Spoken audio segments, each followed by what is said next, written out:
Hey guys, tonight we're stepping into a world where the smell of the barnyard is your perfume. Privacy is a myth, and the morning breeze carries more than just fresh air. You wake up, but the filth doesn't, because it's been sleeping right beside you. Straw pokes your back, chickens squawk somewhere just outside, and your nostrils are already filled with a sour mix of body breath and burnt wood. Welcome to your morning in a medieval peasant's hut. You probably won't survive this.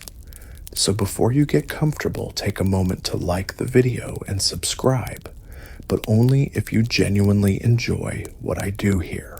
And let me know in the comments where are you listening from and what time is it for you. Now dim the lights. Maybe turn on a fan for that soft background hum, and let's ease into tonight's journey together. You groan and stretch under your coarse wool blanket, which, like everything else in this space, smells vaguely of mildew and last week's soup. The air is thick, still clinging to the heat of last night's fire, now just a dull pile of glowing embers. A thin trickle of smoke curls upward, escaping through the roof's thatch, like a spirit quietly fleeing this stench-ridden scene. You sit up. Your tunic, worn all night and likely all week, is stiff with dried sweat and yesterday's chores. The skin on your arms feels waxy coated in a layer of grime that has long since stopped bothering you. Somewhere outside, a pig snorts. Closer still, a child coughs. Your first ritual of the day isn't brushing your teeth, because what toothbrush, but instead it's gauging the weather through the draft that whistles in through the gap in the door. Cold means fewer bugs, but stiffer joints. Warm means you'll sweat before breakfast. You win either way. In a corner, the family chamber pot sits like an unwelcome guest. It's half full again, and its contents threaten to ferment into a new form of life. Emptying it is your brother's job today, but he's pretending to be asleep. Smart. You glance around the room. 4 other bodies shift under rough blankets. Everyone shares this space. Siblings, parents. Even grandma and modesty is as mythical as unicorns. Bathing. That's a once-a-week thing, and today isn't it? Even if it were, there's no tub, just a bucket, some cold water, and a whole lot of splashing. Instead, you grab your day's first cleansing tool, your hands. You rub the grit from your eyes, scratch your scalp absent-mindedly, and flick something unidentifiable onto the dirt floor. Is it lice? Could be. At this point, it doesn't really matter. There's no sink, of course, but you might splash your face with water from the family basin near the hearth. It's cloudy from yesterday's use. Someone probably washed carrots in it. Still, it feels vaguely cool and makes you feel like you've made an effort. You pat your face with the sleeve of your tunic. It's not exactly fresh linen, but hey, at least it's dryish. Your feet slip into cracked leather shoes that have seen better centuries. They're stiff with mud and shaped more by your toes than any original design. You don't bother changing socks. Those are reserved for winter or feast days, and you've grown used to the slick, cold sensation of bare feet in warm shoes. Then there's your hair, long, greasy, and usually tied back with a bit of string or ribbon if you're feeling fancy. You might rake it back with your fingers, or if you're truly motivated, rub in some ash from the fireplace. Historians still argue whether ash actually helped absorb oil, or if it was just wishful thinking. Either way, you now have gray-streaked roots that scream, "I'm cleanish." One of the goats outside begins bleating for attention. That's your cue. Morning chores await, but before you go, you pause by the door. The rising sun casts long shadows on the ground, and you take a deep breath through your mouth. This is what cleanliness looks like in your world, a fresh layer of yesterday. If you're lucky, it won't rain, and the mud won't climb past your ankles. If you're luckier still, no one throws dung in your direction today. And as you step outside into the soft light, already feeling sweat form along your neck, you think maybe tomorrow will be bath day. You trudge across the packed earth floor, careful not to trip on the sleeping limbs, still curled beneath blankets. The room isn't just your bedroom, it's everyone's. The pigs have their pen, the chickens their coop, but you share your space with the people you love and their various bodily functions. The floor doesn't help. It isn't wood or tile, just hard dirt compressed by generations of footsteps and scattered with straw hair crumbs and unmentionables. Every so often, someone sweeps it with a bunch of twigs, but sweeping here is more a gesture than a solution. It doesn't clean, it relocates. Dust goes from the middle of the room to the edges. The smell, however, stays centered. When you wake, you're already filthy. That's a given.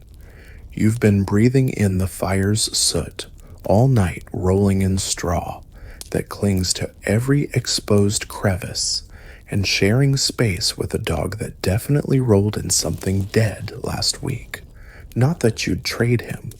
He keeps your feet warm. The mattress, if you can call it that, is a sack filled with straw.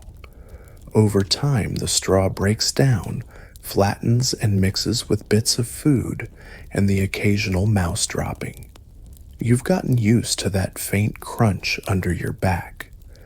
Occasionally, you pluck something sharp from under your shoulder and flick it across the room like an exhausted god casting out demons. There's a reason why most people sleep in the same clothes they work in. There's no point changing. You only own a couple of garments anyway, and even if you had more, washing them is a chore reserved for high holy days or infestations. So you sleep in your grime, wake in your grime, and go about your day in that same loyal layer. Still, there are moments, fleeting ones, when you attempt to push back against the dirt. Maybe you swat dust off your sleeves or shake out your cloak before heading to the fields. But the dust always wins. It's in the air, the walls, your hair. The very smell of your home is a mixture of wood smoke, body old cabbage, and wet wool. You know it so well you can almost taste it. Now and then, someone gets ambitious and sprinkles a little rush or herb over the floor, something fragrant like meadowsweet or mint. It's a temporary fix. The plants dry crumble and join the mulch beneath your feet. Still, it's better than nothing, and for a brief hour your home smells less like a damp sock. You can't help but compare yourself now and then to the nobility. Word gets around that they have real floors, wooden boards. Some even have carpets, though they also house fleas, and they complain about drafts, poor things, even as they bathe once a month and have servants to scrape their chamber pots. You don't have that luxury. What you have is the back of a spoon to scratch your back and a damp rag if you're lucky. Occasionally your mother sends you out with a bucket to fetch clean earth to scatter across the floor, a strange ritual that somehow makes the ground feel newer. It's called strewing. No one really knows if it cleans anything, but it's tradition. There's something oddly comforting in that routine. In a world without antiseptic wipes and scented candles, rituals matter. Even symbolic cleaning feels like an act of control. You scatter dirt to clean dirt. You lay down herbs not to defeat the smell, but to wrestle with it long enough to eat breakfast in peace. And then there's the matter of crawling things. Fleas, lice, and bed bugs are part of the household. No one is exempt. You scratch until you bleed, and then scratch some more. Historians still debate just how widespread the infestation was, but if you go a single day without itching, it's probably because you're dreaming. Your bed is more than a place to sleep. It's a biosphere. You share it with siblings, animals, insects, and sometimes neighbors. You dream shoulder to shoulder and wake up cheek to cheek with your cousin's elbow. The idea of washing your bedding is laughable. First of all, it would take a week to dry. Second, you'd need to find a fire big enough and a pole long enough to beat the mites out of it. Third, so you'd probably just ruin the one blanket you own, so you don't bother. You simply rotate it and hope the less smelly end is facing your face. Even your pillow stuffed with straw or old cloth is more decorative than supportive. You've spent more nights with your head on your arm or a folded tunic than on something soft. And every now and then, you wonder how nice it would be to sleep in a cloud like the friar described in his sermon.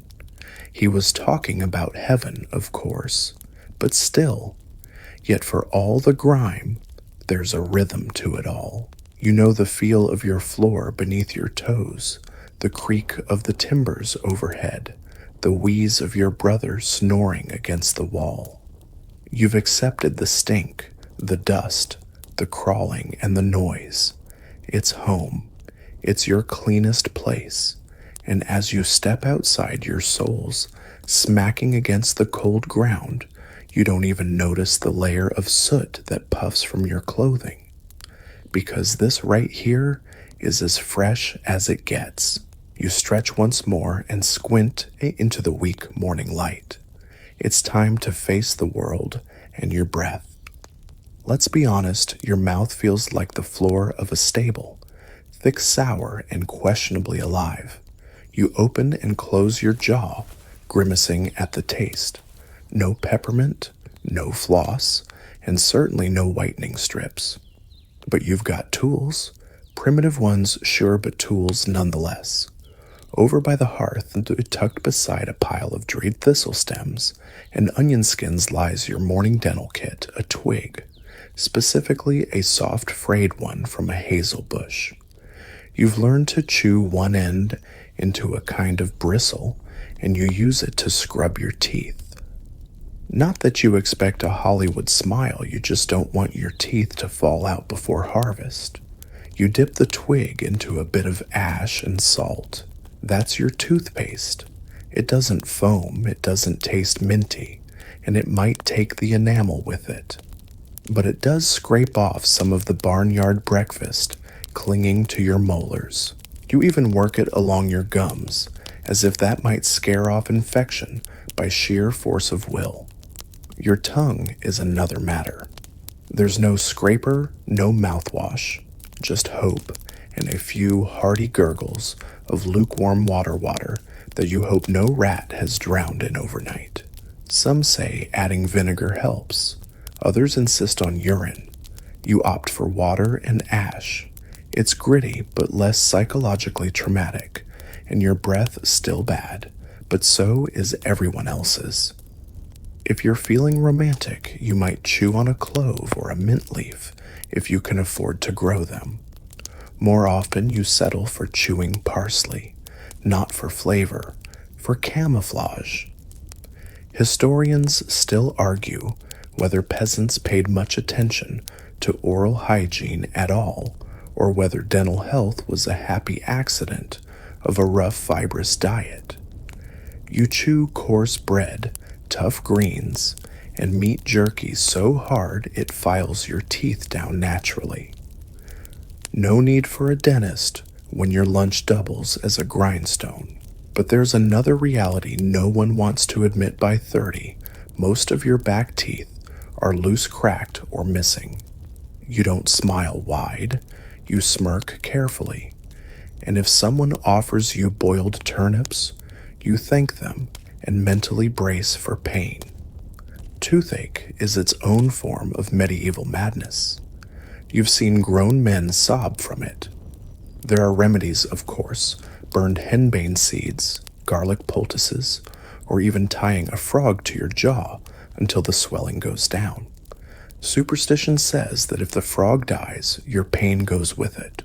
Logic says your breath probably killed the frog. When the pain becomes unbearable, there's always the village bone setter. He's not a dentist, but he does own pliers, and a strong arm, and a disturbingly wide grin. Extraction is quick, brutal, possibly fatal, but at least the tooth is gone. You remember when your cousin had one yanked out. They gave him a stiff drink and a stick to bite, blood everywhere. He walked around dazed for 3 days and hasn't smiled since. On the bright side, he stopped snoring. But all this makes your own routine chew stick ash rub, water swish, feel downright luxurious. Even the gritty crunch in your molars seems a little glamorous by comparison. You lean over a basin and spit. The gray blob hits the side of the bowl and clings like a ghost of last night's stew. Next, you run your finger along your teeth, feeling for anything sharp loose or unusually wobbly. Nothing new. You're safe for now. As for gums, they bleed a little. Always have. Always will. It's just part of life, like cold feet, or sharing your pillow with a flea. No one fusses, no one panics. Unless it starts to really smell, then someone might recommend packing your mouth with wool soaked in vinegar or beer. Because in the absence of science, alcohol is always plan B. Some folks pray over their teeth. Others whisper charms. Tooth go out, pain go too. You mutter it under your breath for good luck. There's even a legend in your village that the blacksmith's wife once grew a new tooth by burying a rotten one under the full moon. No one's tried to replicate it, probably because the blacksmith bites. For now, you do what you can. You wipe your lips with the inside of your tunic, give your jaw one last rub, and squint at your reflection in the water bowl. Your teeth are present, mostly. You call that a win. And as you leave the house to face the day, your breath mingles with the sense of hay dung and morning porridge blending into the great medieval symphony of aromas. No one notices, or rather, no one comments. After all, they're dealing with the same dental disasters. In this world, a good tooth is like gold. And you've got 4 solid ones left. You smile a little crooked, a little gray, and carry on.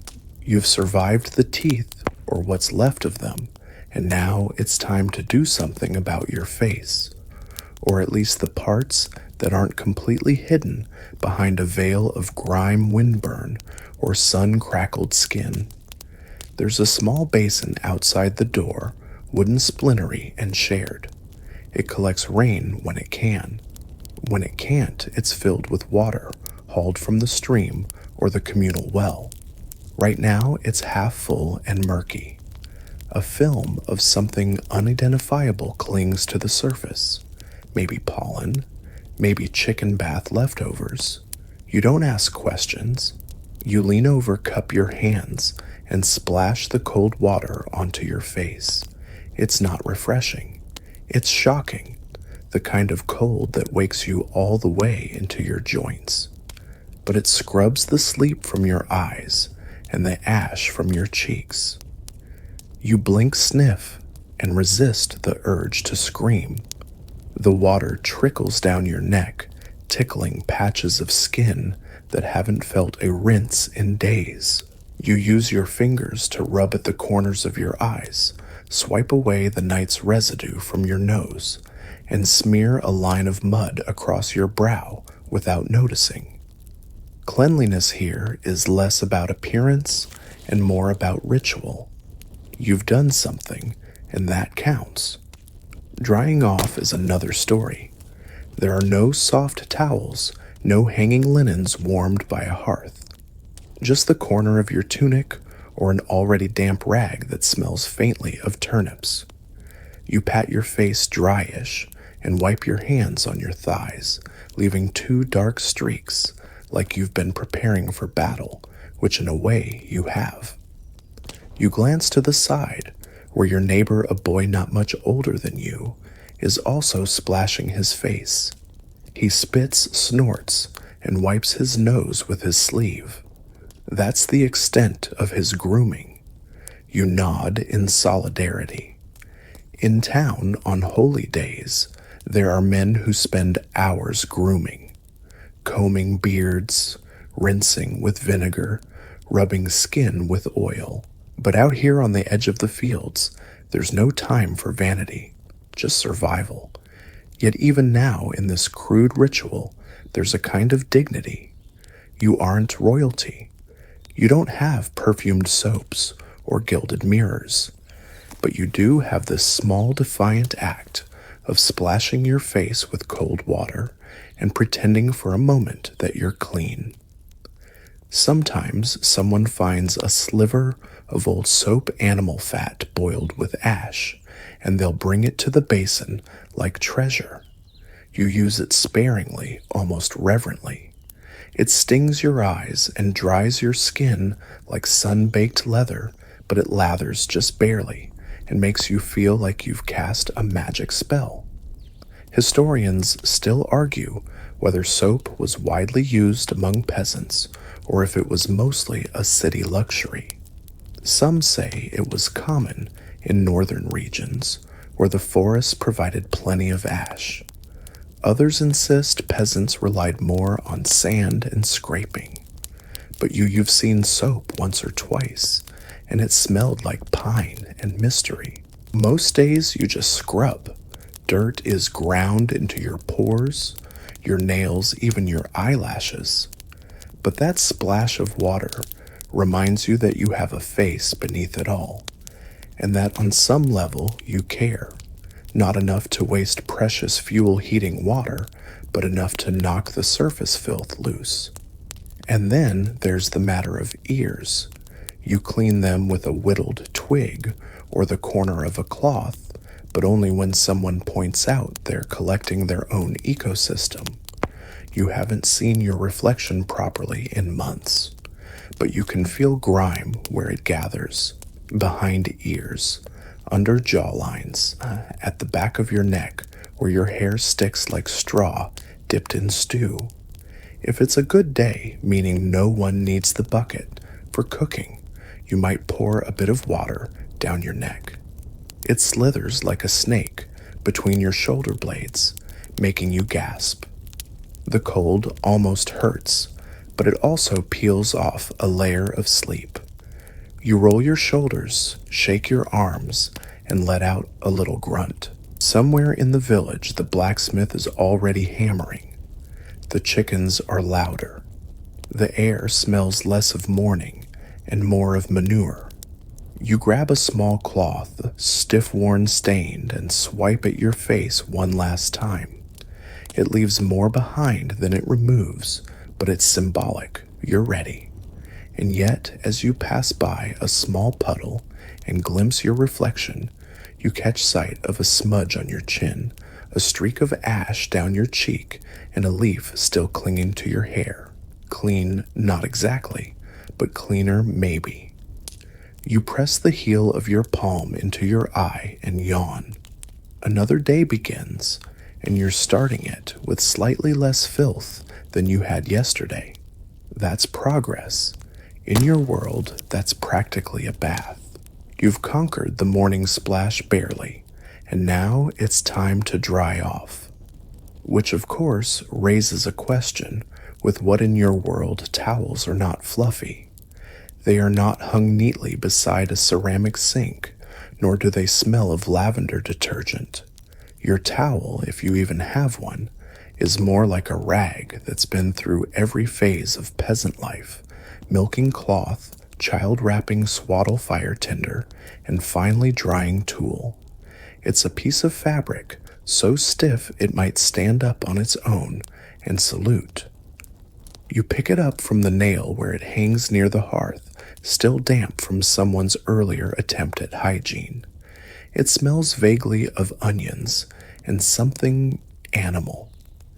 You pat your face with it gently, because if you rub too hard, you risk sloughing off a layer of skin.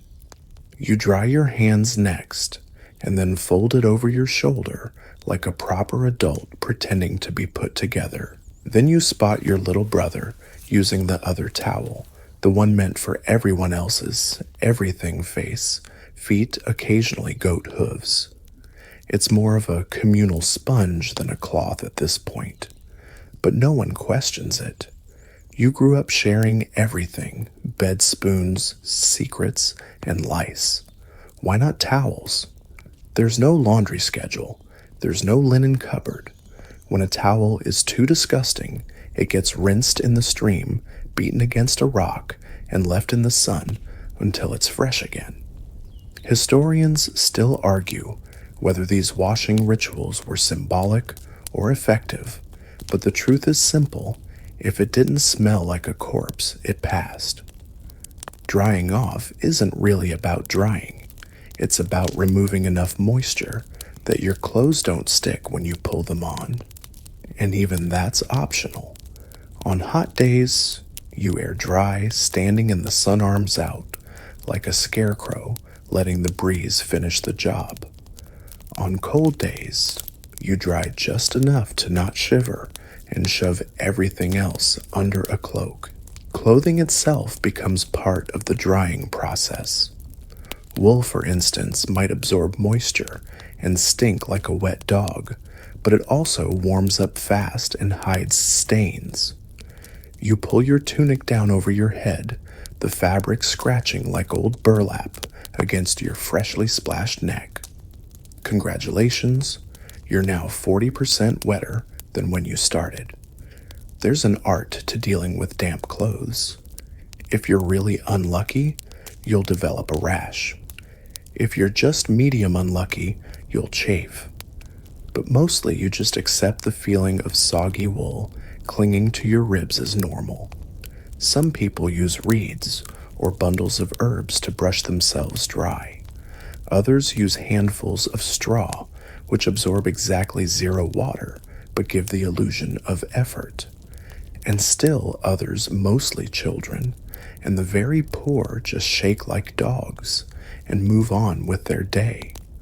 The sun will get them dry eventually or not. Now and then, you hear tales from travelers, stories of far-off lands where bathhouses exist and people have their own towels, whole stacks of them, fresh folded and warm. You imagine burying your face in one and falling asleep. But here, you're more likely to dry off with yesterday's apron or a bit of curtain than ever see a pile of clean linen. Even nobility doesn't escape the curse of dampness. They may have silks and servants, but the stone castles are colder than your cottage, and drying anything without a fire is an exercise in futility. You've heard that some rich folk even perfume their towels, which frankly sounds like a waste of perfectly good flowers, but you don't envy them too much. A scented towel can't chase chickens or pull turnips. Yours can. Sometimes you add your own personal flair, pressing dried lavender or rosemary into the cloth if you've got some. The scent doesn't last, but it gives you a brief moment of feeling civilized, like maybe you've risen above the mire, even if only for a heartbeat. And of course, there's always the fallback air drying by the hearth. You stand arms outstretched, rotating slowly like a bread loaf on a spit. If anyone laughs, you say you're warming up for the day's labor. If they keep laughing, you throw the towel at them and declare it clean. You return the cloth to its nail. It drips a little. You stare at it. Maybe tomorrow you'll take it to the stream, or maybe you won't. Because here in your muddy, smoky, gloriously unwashed world, being clean is relative, and drying off is just one more negotiation with nature you never really win. Still, you feel better, slightly less soggy, a tiny bit more alive, and that's enough to start your day.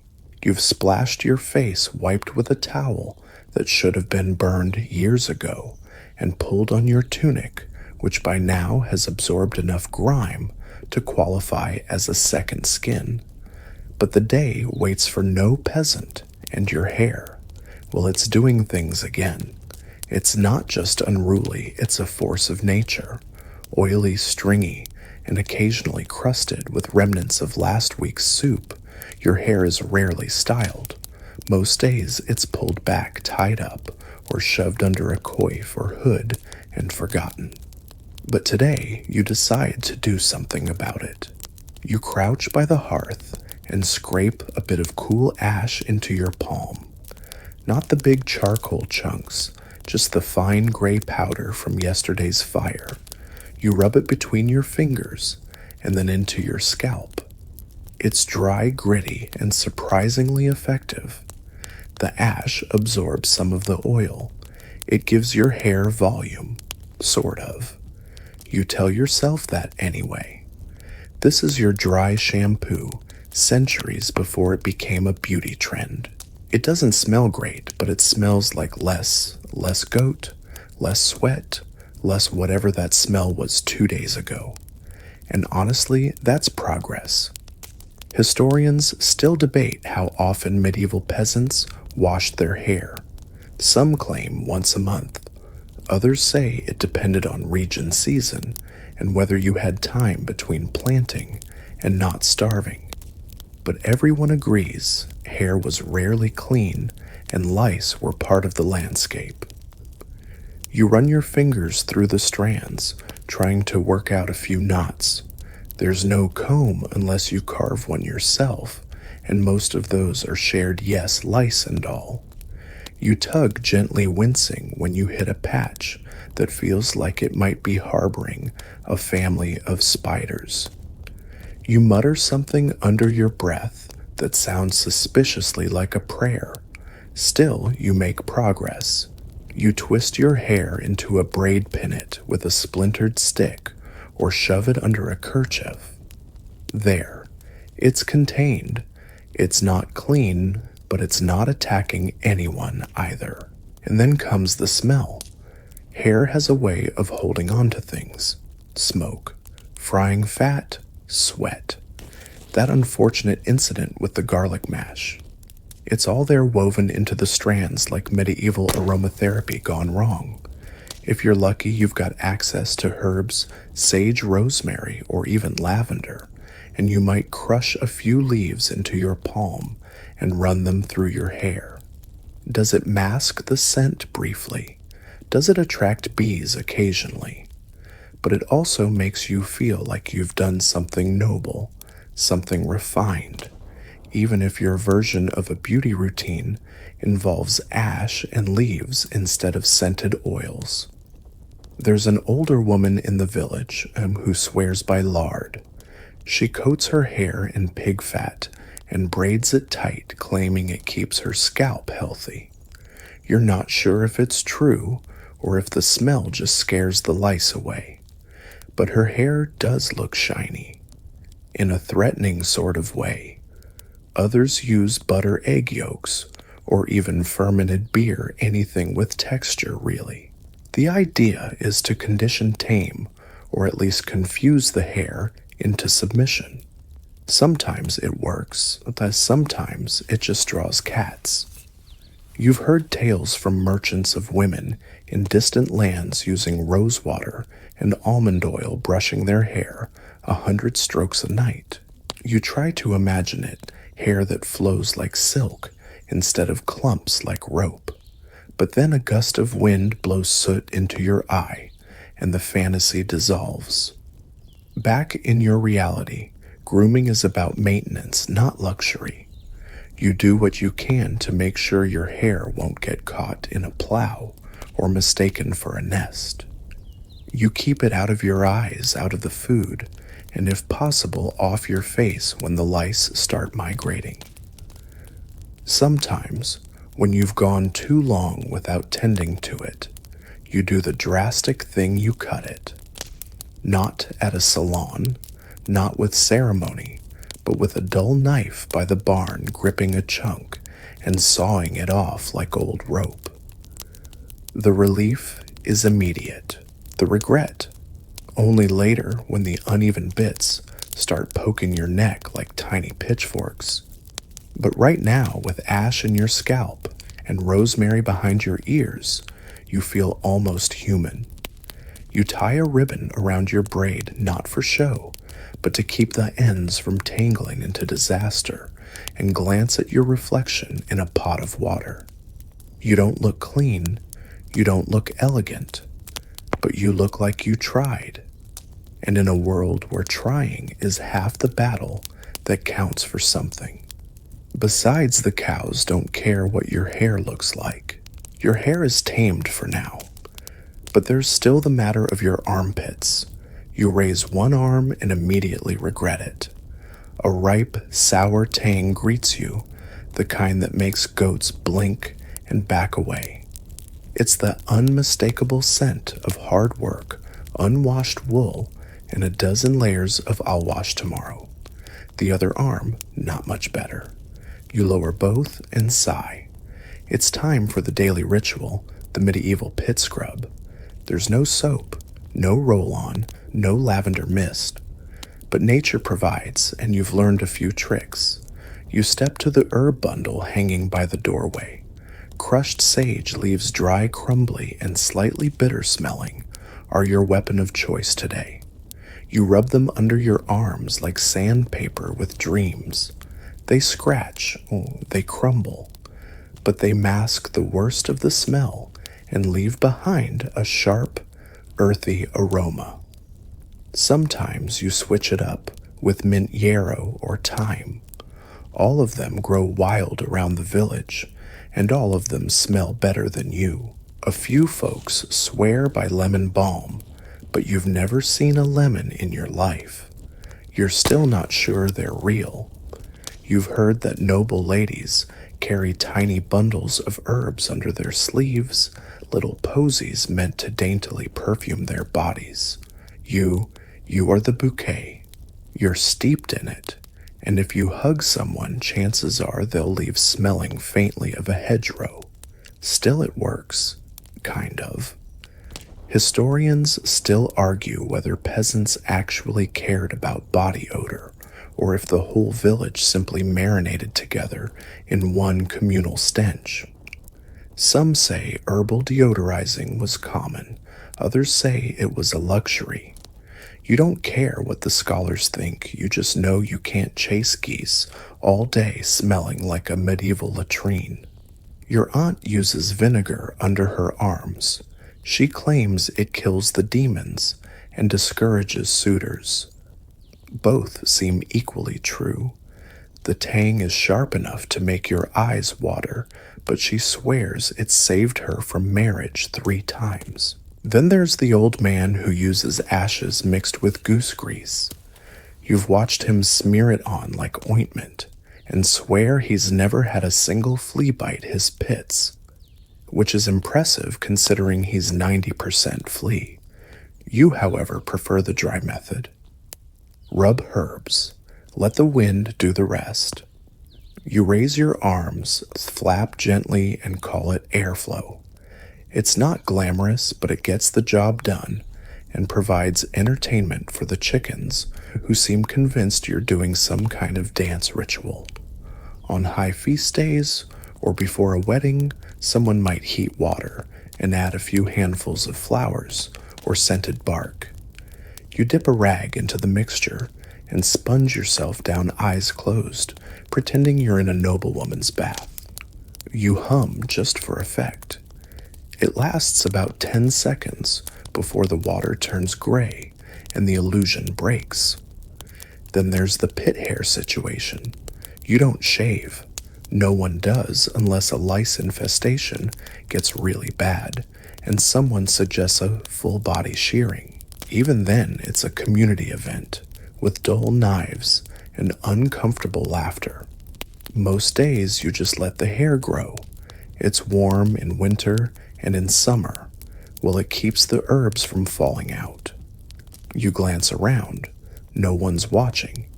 You do one final sniff test, less offensive than before. You rub in one more pinch of crushed sage and call it a success. You've managed to outstink your own stench, which in this world is a small miracle. Your cousin walks past and snorts. "Smell like a garden farted," he mutters. You smile. That's practically a compliment. Body odor isn't just personal, it's cultural. A strong smell means strength, labor, resilience. Nobles might wear perfume to cover their indolence, but you wear your scent like a badge of honor. You've worked, you've lived, you've survived another day without keeling over from your own armpits.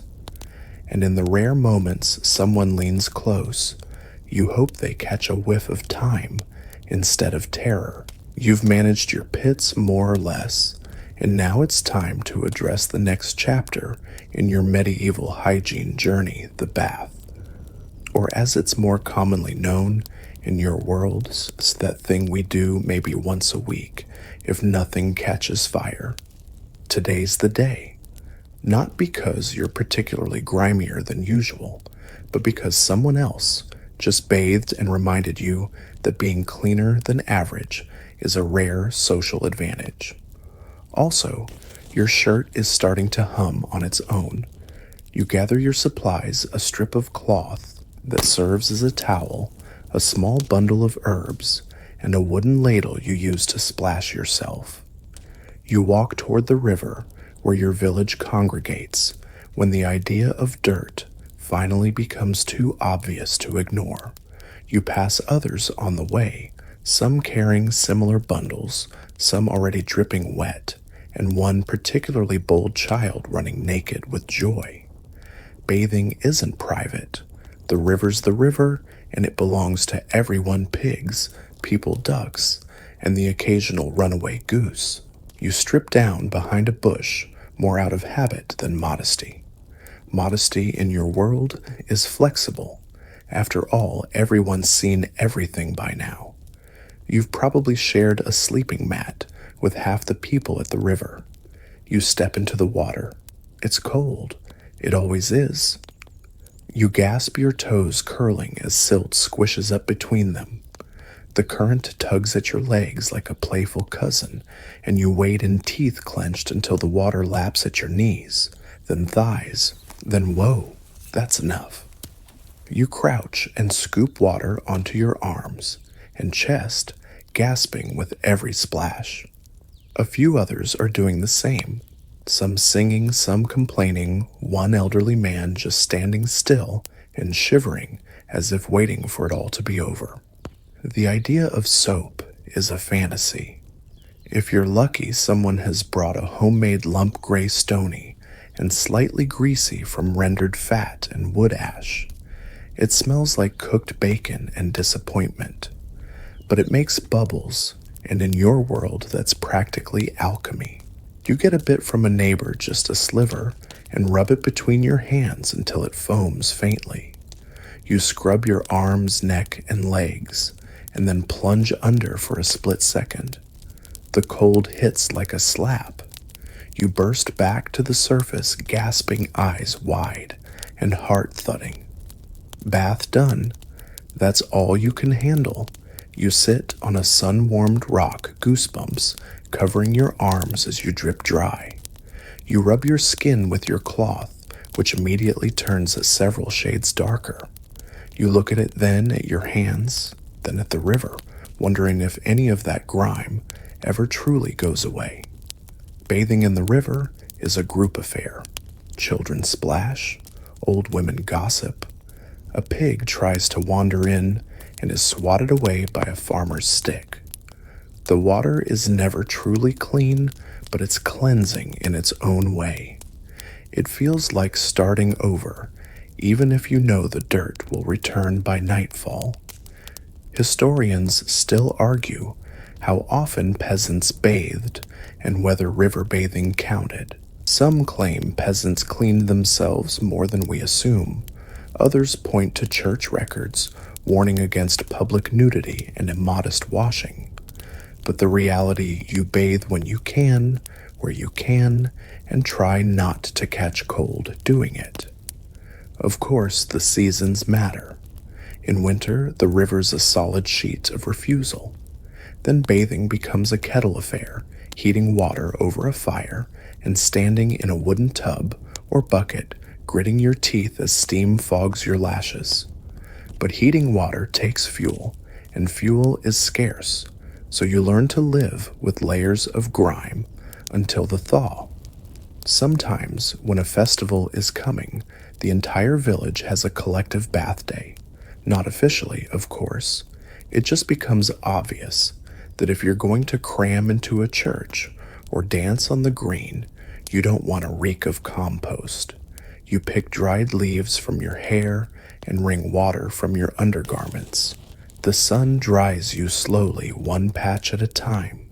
Your skin tingles tight with cold and clean. You feel lighter, not clean by modern standards, but cleaner, river clean, socially acceptable, almost refreshed.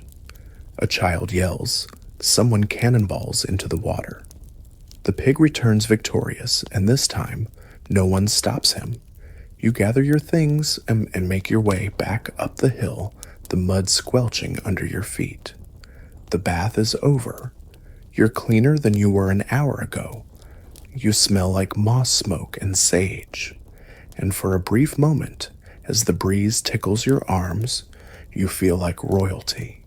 Until, of course, you realize you forgot to wash behind your ears. Clean from the river, at least by peasant standards, you walk home squelching in your damp shoes, the sun drying you in uneven patches. Your tunic clings in all the wrong places, and there's a twig stuck somewhere under your armpit, but you feel triumphant, almost purified. You arrive back at your cottage to find your shirt, your one good shirt, hanging over a fence post, flapping like a tired flag. It's been washed, which in this case means dunked, beaten, and smacked against a flat stone until the water turned gray and someone declared victory. You give it a sniff. It no longer smells like barn. It now smells like wet barn. Laundry in your world is not a gentle process. There are no soap suds, no spinning drums, and definitely no delicate setting.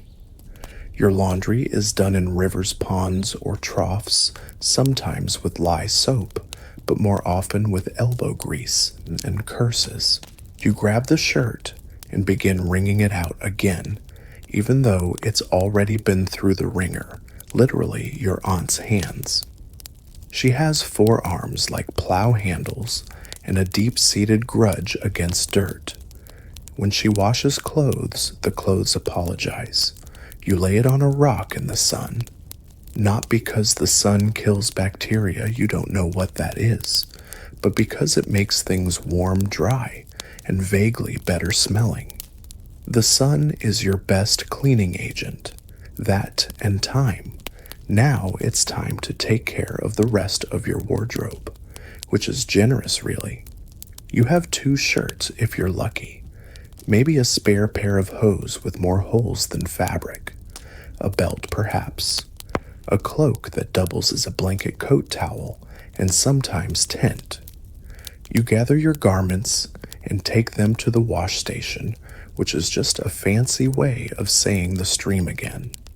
You kneel on the muddy bank plant, your knees on a sack, and begin the rhythmic beating, slap, rinse, twist, slap again. It's therapeutic, in the same way that churning butter or smacking a fly is therapeutic. You watch as the water turns brown, then gray, then slightly less gray. That's your signal that you've cleaned it. You pick up a handful of sand and rub it into the worst stains underarms collar and mysterious spots that might be stew or might be cow. Doesn't matter. You scrub until it's gone or until the cloth wears thin trying. Historians still argue about how often peasants did laundry. Some sources suggest once a week. Others hint it was closer to once a month, if that. But one thing's clear, laundry wasn't just about dirt. It was about lice smell, and sometimes just making a good impression on feast day. Lice, by the way, are regular visitors, and they love clothes.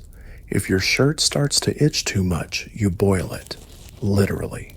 Toss it in a pot, bring it to a simmer, and cook the critters right out of it. It's effective and slightly horrifying. But that's what cleanliness means, murder via water. After the wash drying is another challenge. No clotheslines here, just fence posts, hedges, and low tree branches. A stiff breeze means your underpants might end up in the neighbor's field. You've had to chase them before waving your arms, praying the sheep don't eat them. And if it rains too bad, you drape them around the hearth and try not to poison the air. Wet wool drying indoors is the medieval equivalent of a scented candle, except instead of vanilla bean, it's swamp rot. You finish scrubbing your hands red and raw. You stretch your back, toss the last shirt over a rock, and sit back with a satisfied grunt. Laundry day isn't fun. It isn't even efficient, but it's necessary. Not just to reduce the smell, but to keep the bugs at bay. And the judgmental looks from others who are just as filthy but like to pretend otherwise. You remember your cousin Marjorie once borrowed a neighbor's shirt for a festival. It had real buttons. Everyone was so distracted by the clean shirt girl that she danced 4 rounds before anyone noticed she'd stepped on a goose. The laundry flaps behind you, now catching the breeze half dry and wrinkled. You know it won't stay clean for long. The minute you start chopping firewood or walking through the pig pen, the mud will return like a clingy ghost. But right now, this moment, your clothes are fresh. You are freshish. And for a medieval peasant, that's about as clean as it gets. You've conquered the laundry. Your shirt flaps in the wind like a declaration of semi-hygiene. Your undergarments drip from a bush like forgotten flags of surrender, and for the briefest of moments, you feel almost put together. But now nature calls, and not politely.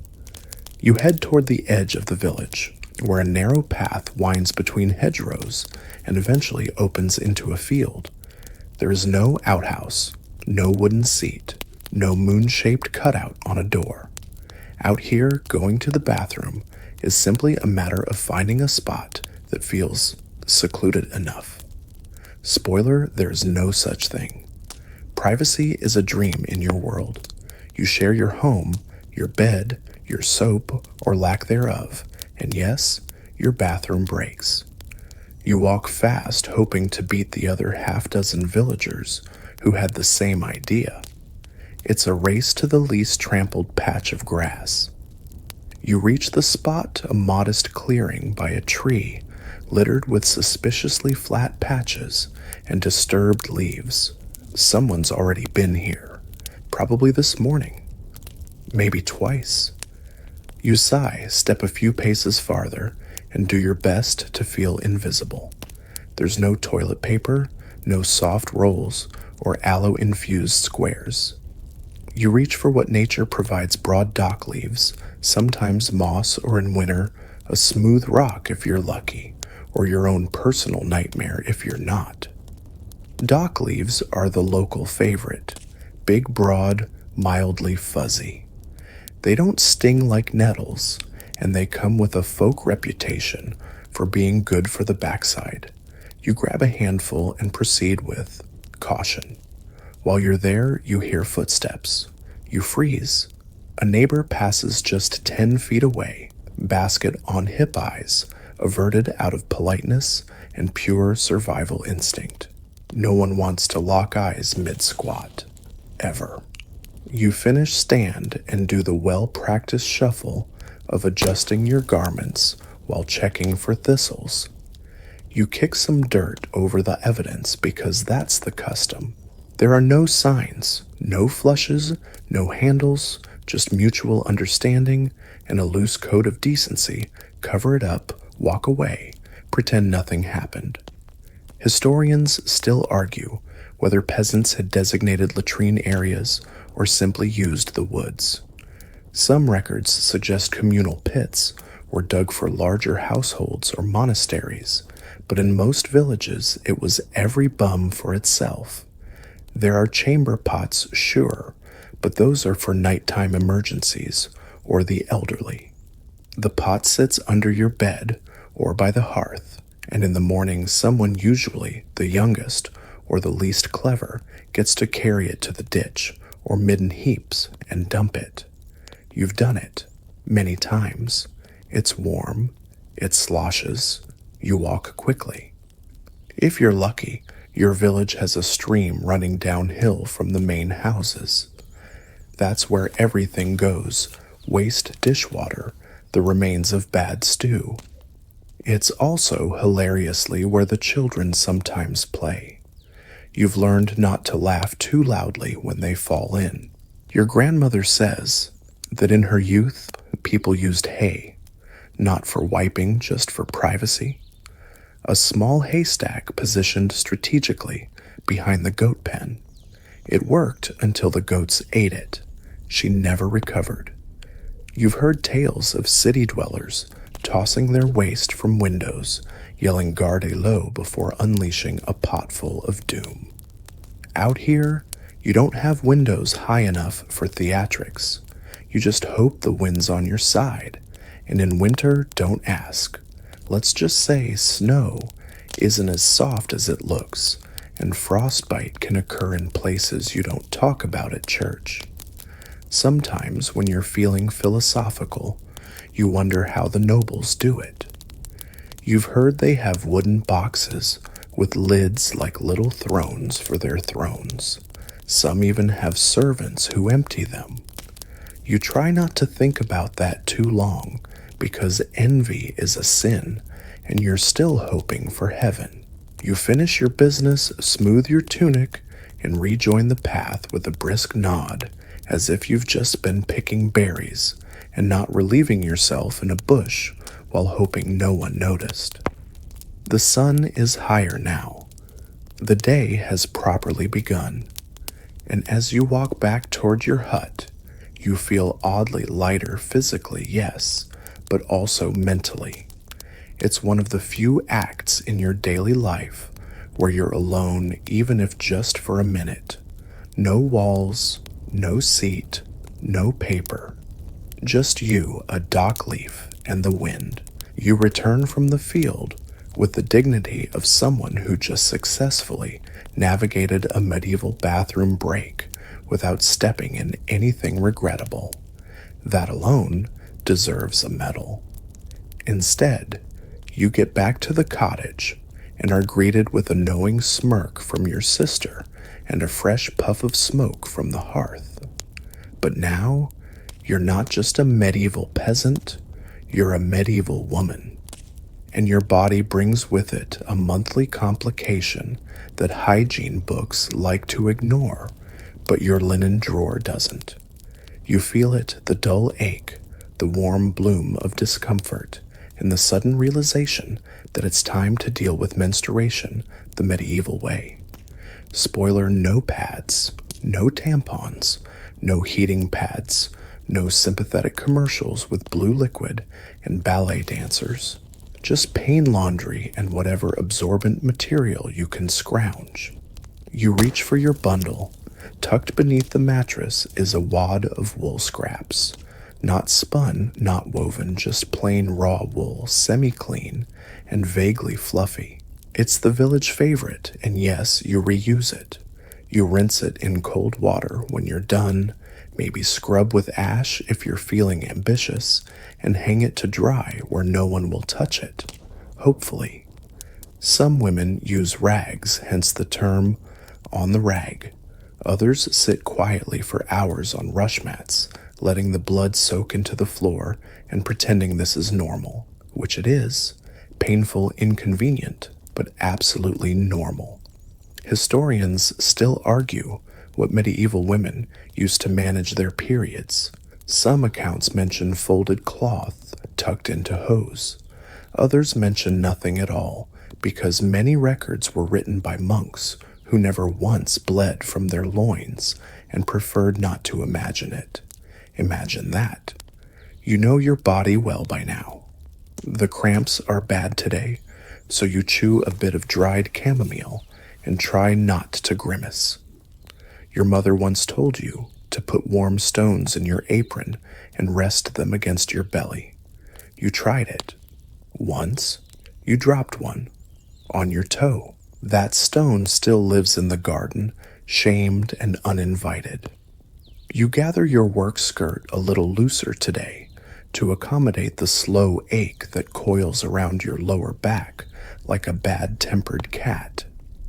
You pin an extra piece of cloth between your legs, tuck it into your waistband, and say a quiet prayer to Saint Apollonia, who does teeth, not uteruses, but you're out of options.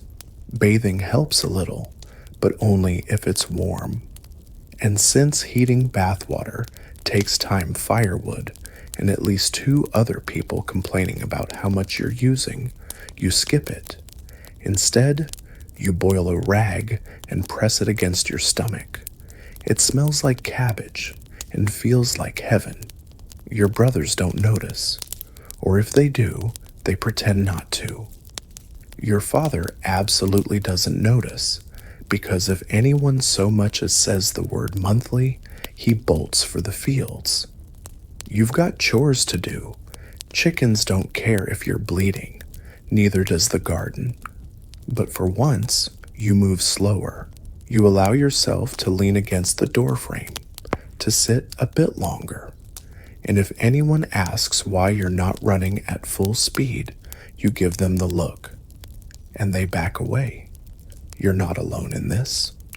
The other girls in the village do the same strange rituals. Dried herbs, sitting in sunlit corners, breathing through pain. Once a month, every month for most of your life.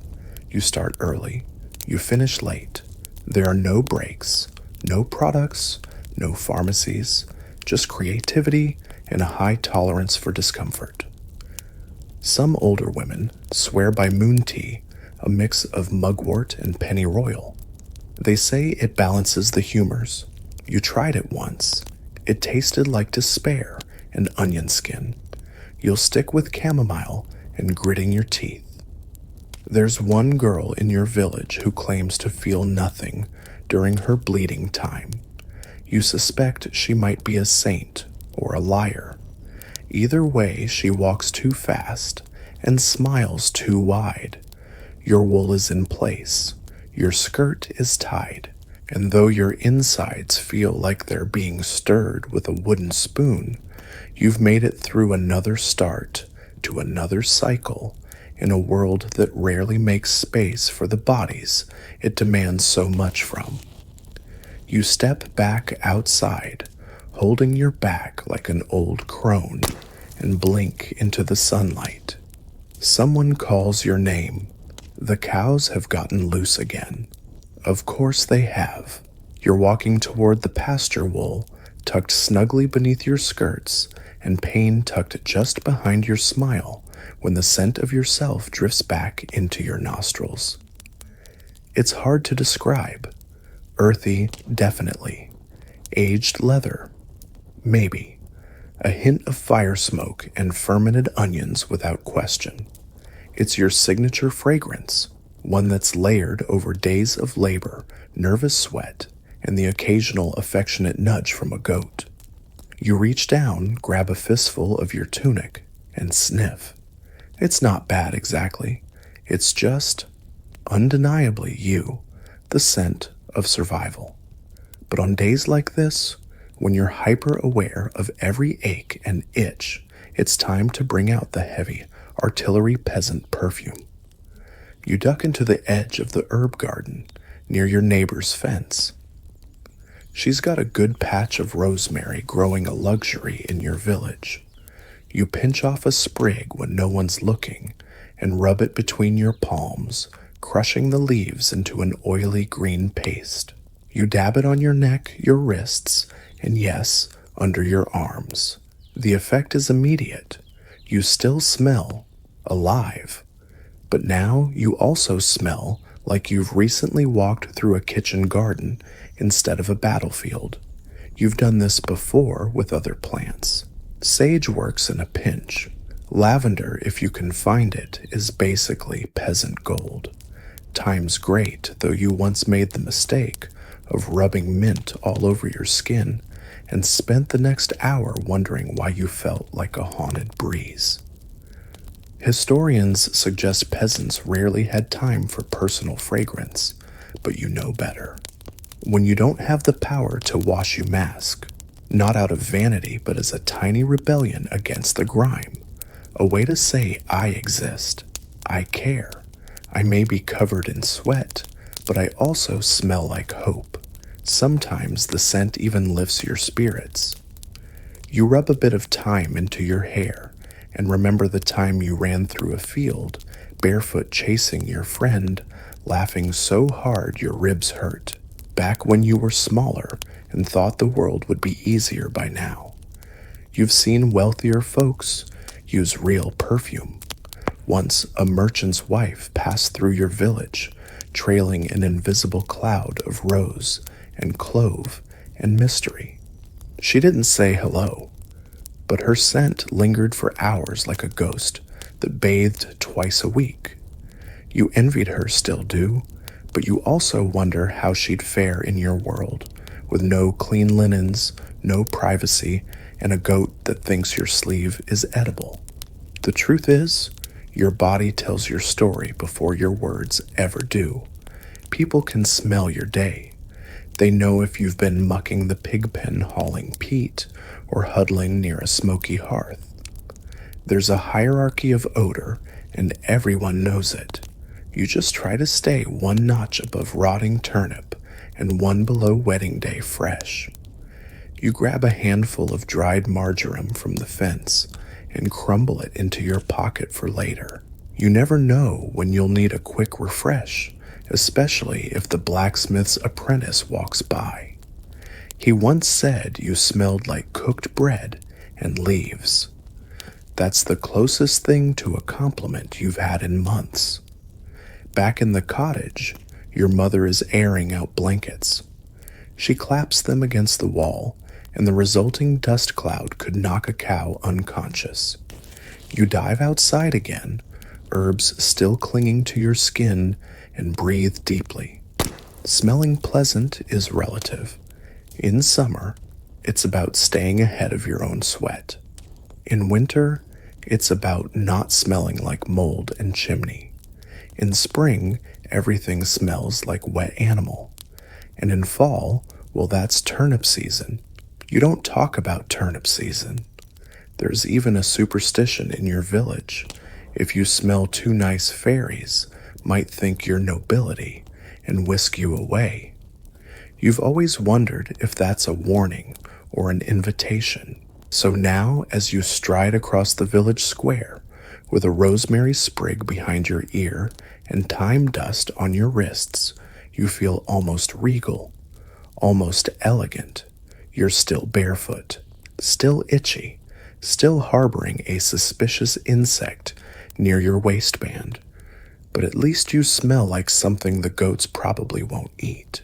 You smell like herbs and determination. Your hair is barely held together with ash and goodwill, and your wool scraps are in place, but none of it really matters once the itching starts. Not that kind of itching. The other kind. The kind that creeps in slowly and then hits all at once like a plague of invisible insects. Because let's be honest, it is a plague of invisible insects. You scratch your neck casually at first, then your waist, then your elbow. It's like your skin is staging a quiet rebellion, and you know the enemy by name: lice, or maybe fleas, or if things have gotten really exciting, scabies. This is your real daily hygiene battle. Lice don't care how often you scrub with ash or splash your face in a river. They don't care if you sleep with rosemary in your pillow. They live in your clothes, your bedding, your hair. They're your most consistent companions, more loyal than friends, more numerous than family. You reach under your kerchief and start raking your scalp with your fingernails. It feels too good. That's the problem. The relief is so pure, it makes you close your eyes and groan, which unfortunately makes everyone else around you start scratching too. It's a communal thing. You've had lice for as long as you can remember. Everyone has. No one talks about it anymore, unless things get really bad, like when your aunt had to shave her entire head and declared it a spiritual reset. It wasn't. It was lice. Fleas are different. They jump. They bite. They don't just live on you, but also in the straw of your mattress, in the folds of your cloak, and sometimes in your socks. You once pulled a flea from your brother's eyebrow. He still talks about it. There are methods for managing them. Some you've tried, others you've only heard about. One involves soaking your shirt in vinegar and then baking it over the fire to smoke out the demons. You did it once. Your shirt caught fire. The fleas lived. Another trick is to wear a linen ribbon under your clothes, tight to the skin, soaked in garlic and grease. The smell is horrific. The results, debatable. You mostly succeeded in attracting every cat in the village. Historians still argue whether lice and fleas were simply tolerated or actively battled. Some say peasants picked through each other's hair by the fire like medieval monkeys. Others suggest rituals, potions, even prayer. One thing's for sure, you've never gone more than a day without scratching. The worst of them all, though, are the scabies. Not that you use that word, you just call it the itch, and once it shows up, it spreads like gossip. You get little bumps between your fingers, around your waist, under your arms. You try not to think about where else. There's an old woman who swears by sulfur paste if you can find sulfur. Otherwise, it's lard mixed with herbs, and a desperate plea to the saints. You've even heard of people smearing cow dung mixed with ash. You haven't tried that yet. Your own go-to remedy is scratching with a stick. A long, smooth one, just flexible enough to get between your shoulder blades. You keep it tucked under the table. It's not elegant, but it's yours. You're not ashamed anymore. You scratch openly, sometimes competitively. There's even a kind of pride in it, like showing how resilient your immune system is by how casually you bleed from your wrist and don't even flinch. But when the itching gets really bad and you can't sleep and you're starting to name the fleas out of spite, you go drastic. Boil the shirt, bake the blanket, shake the straw mattress until half the village is sneezing. Your mother once buried her cloak for 3 days, claiming the earth would draw out the pests. When she dug it up, the fleas were gone. So was the cloak. The pigs had dragged it off. Now we say the fleas live with them. There's a kind of dark humor in it all. At night, when you lie under a crusty blanket, next to your sister, who's picking something from her scalp with 2 fingers and a prayer, you laugh. Because really, what else can you do? Scratch, mutter, sleep, repeat. And every now and then, someone's miracle cure does seem to work. For a few hours, maybe a day. just long enough to feel what clean skin is supposed to be like before the fleas regroup and remind you who's boss. You pass by the fire and catch your reflection in a shiny pot. There's a smear of dirt on your cheek, a bit of straw in your hair, and your neck is red from scratching.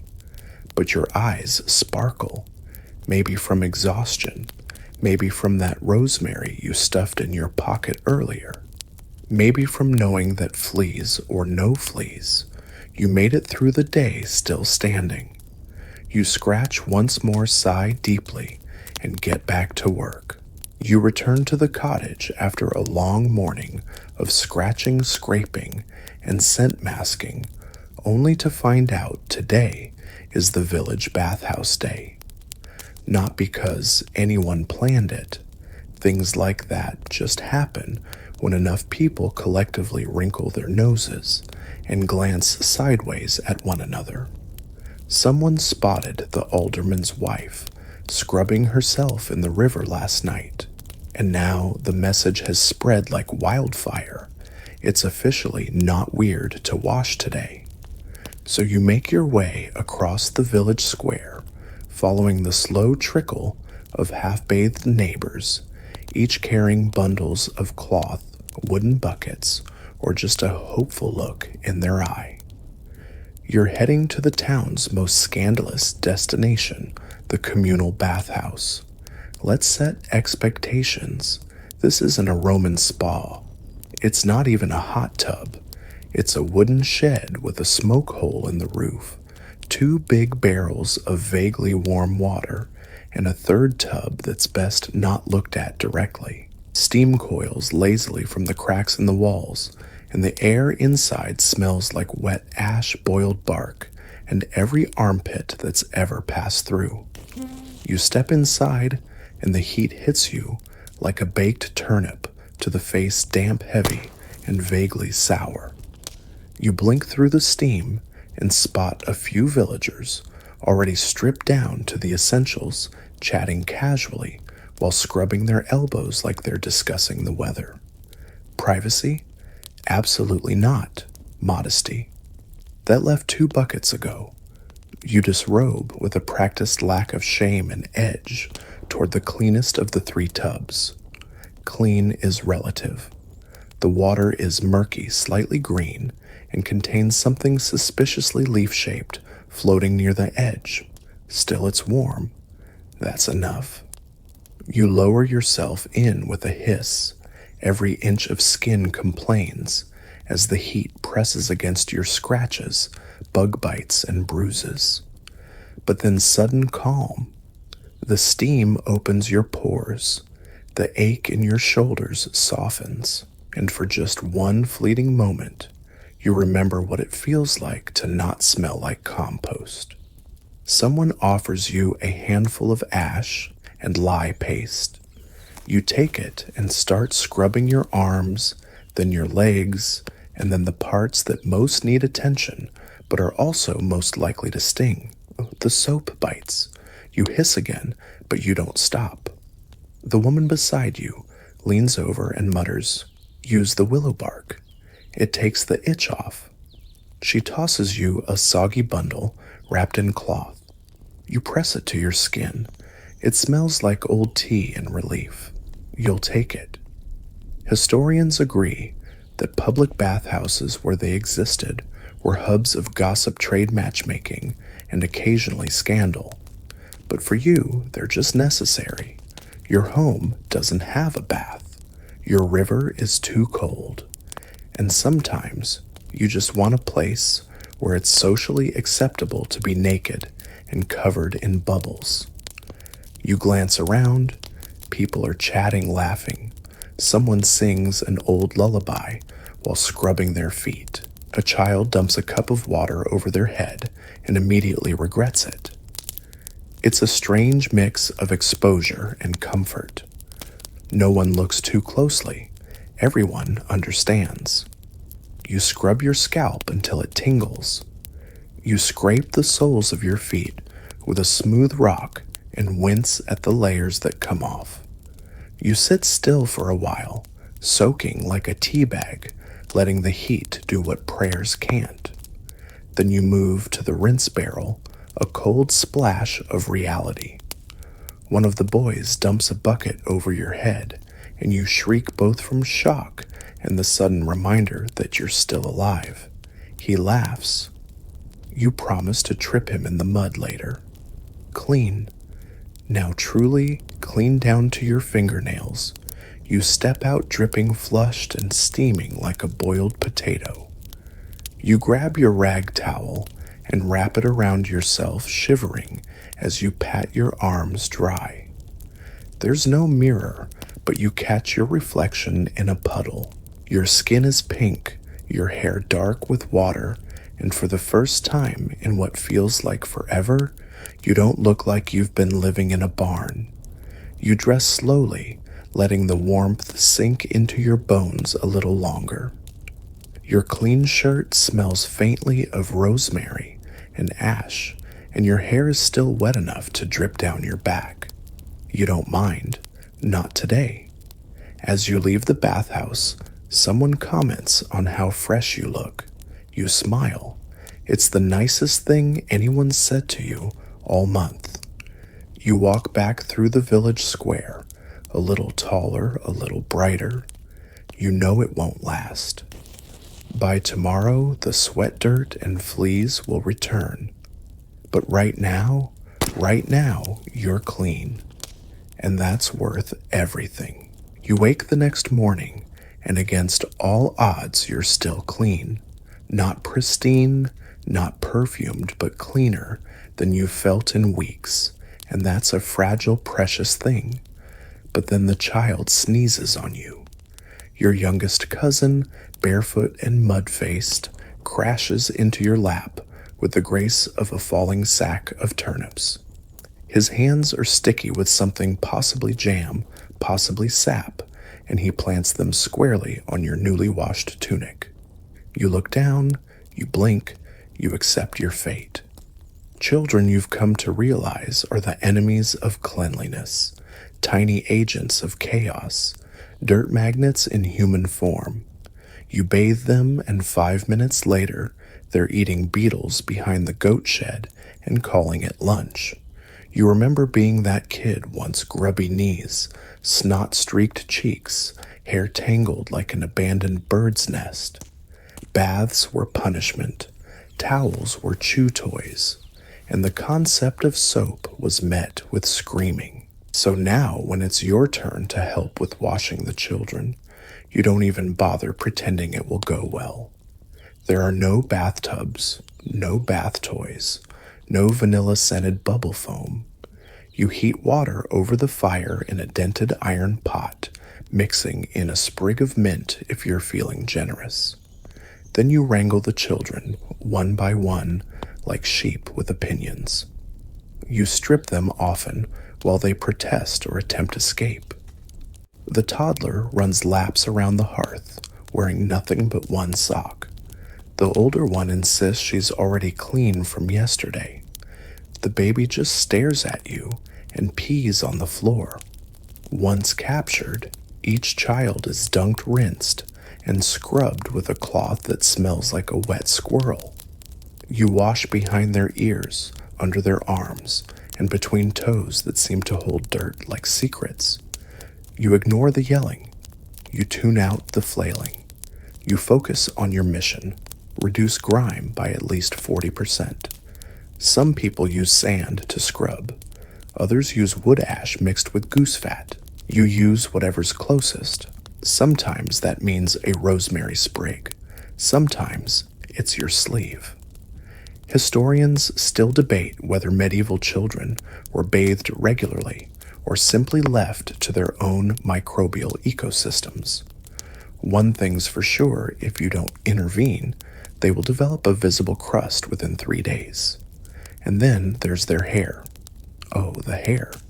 You comb through knots with your fingers, wincing at the snarls and trying not to yank too hard. Lice. Of course, always.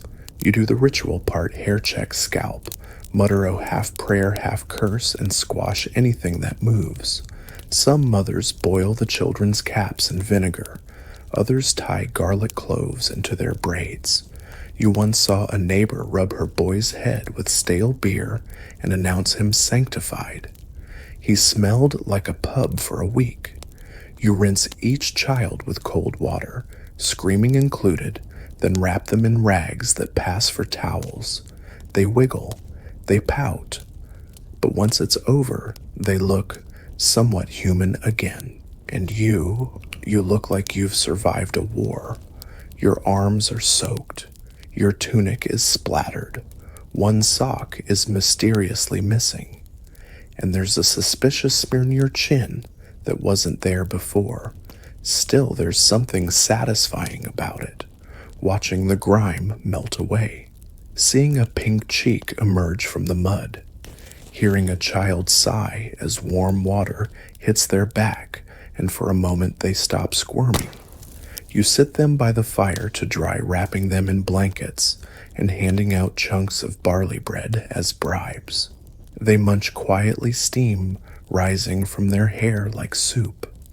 And for that moment, you feel like you've done something good, something clean. Of course, by evening, the smallest will be back in the chicken coop, and the oldest will accidentally fall in the stream chasing frogs. But that's tomorrow's problem. You wash your own hands last, watching the water darken with child filth. You dump the basin outside, wipe your face with a damp cloth, and breathe deeply. It smells like ash bread and mint. Not bad. You're tired. Your back aches.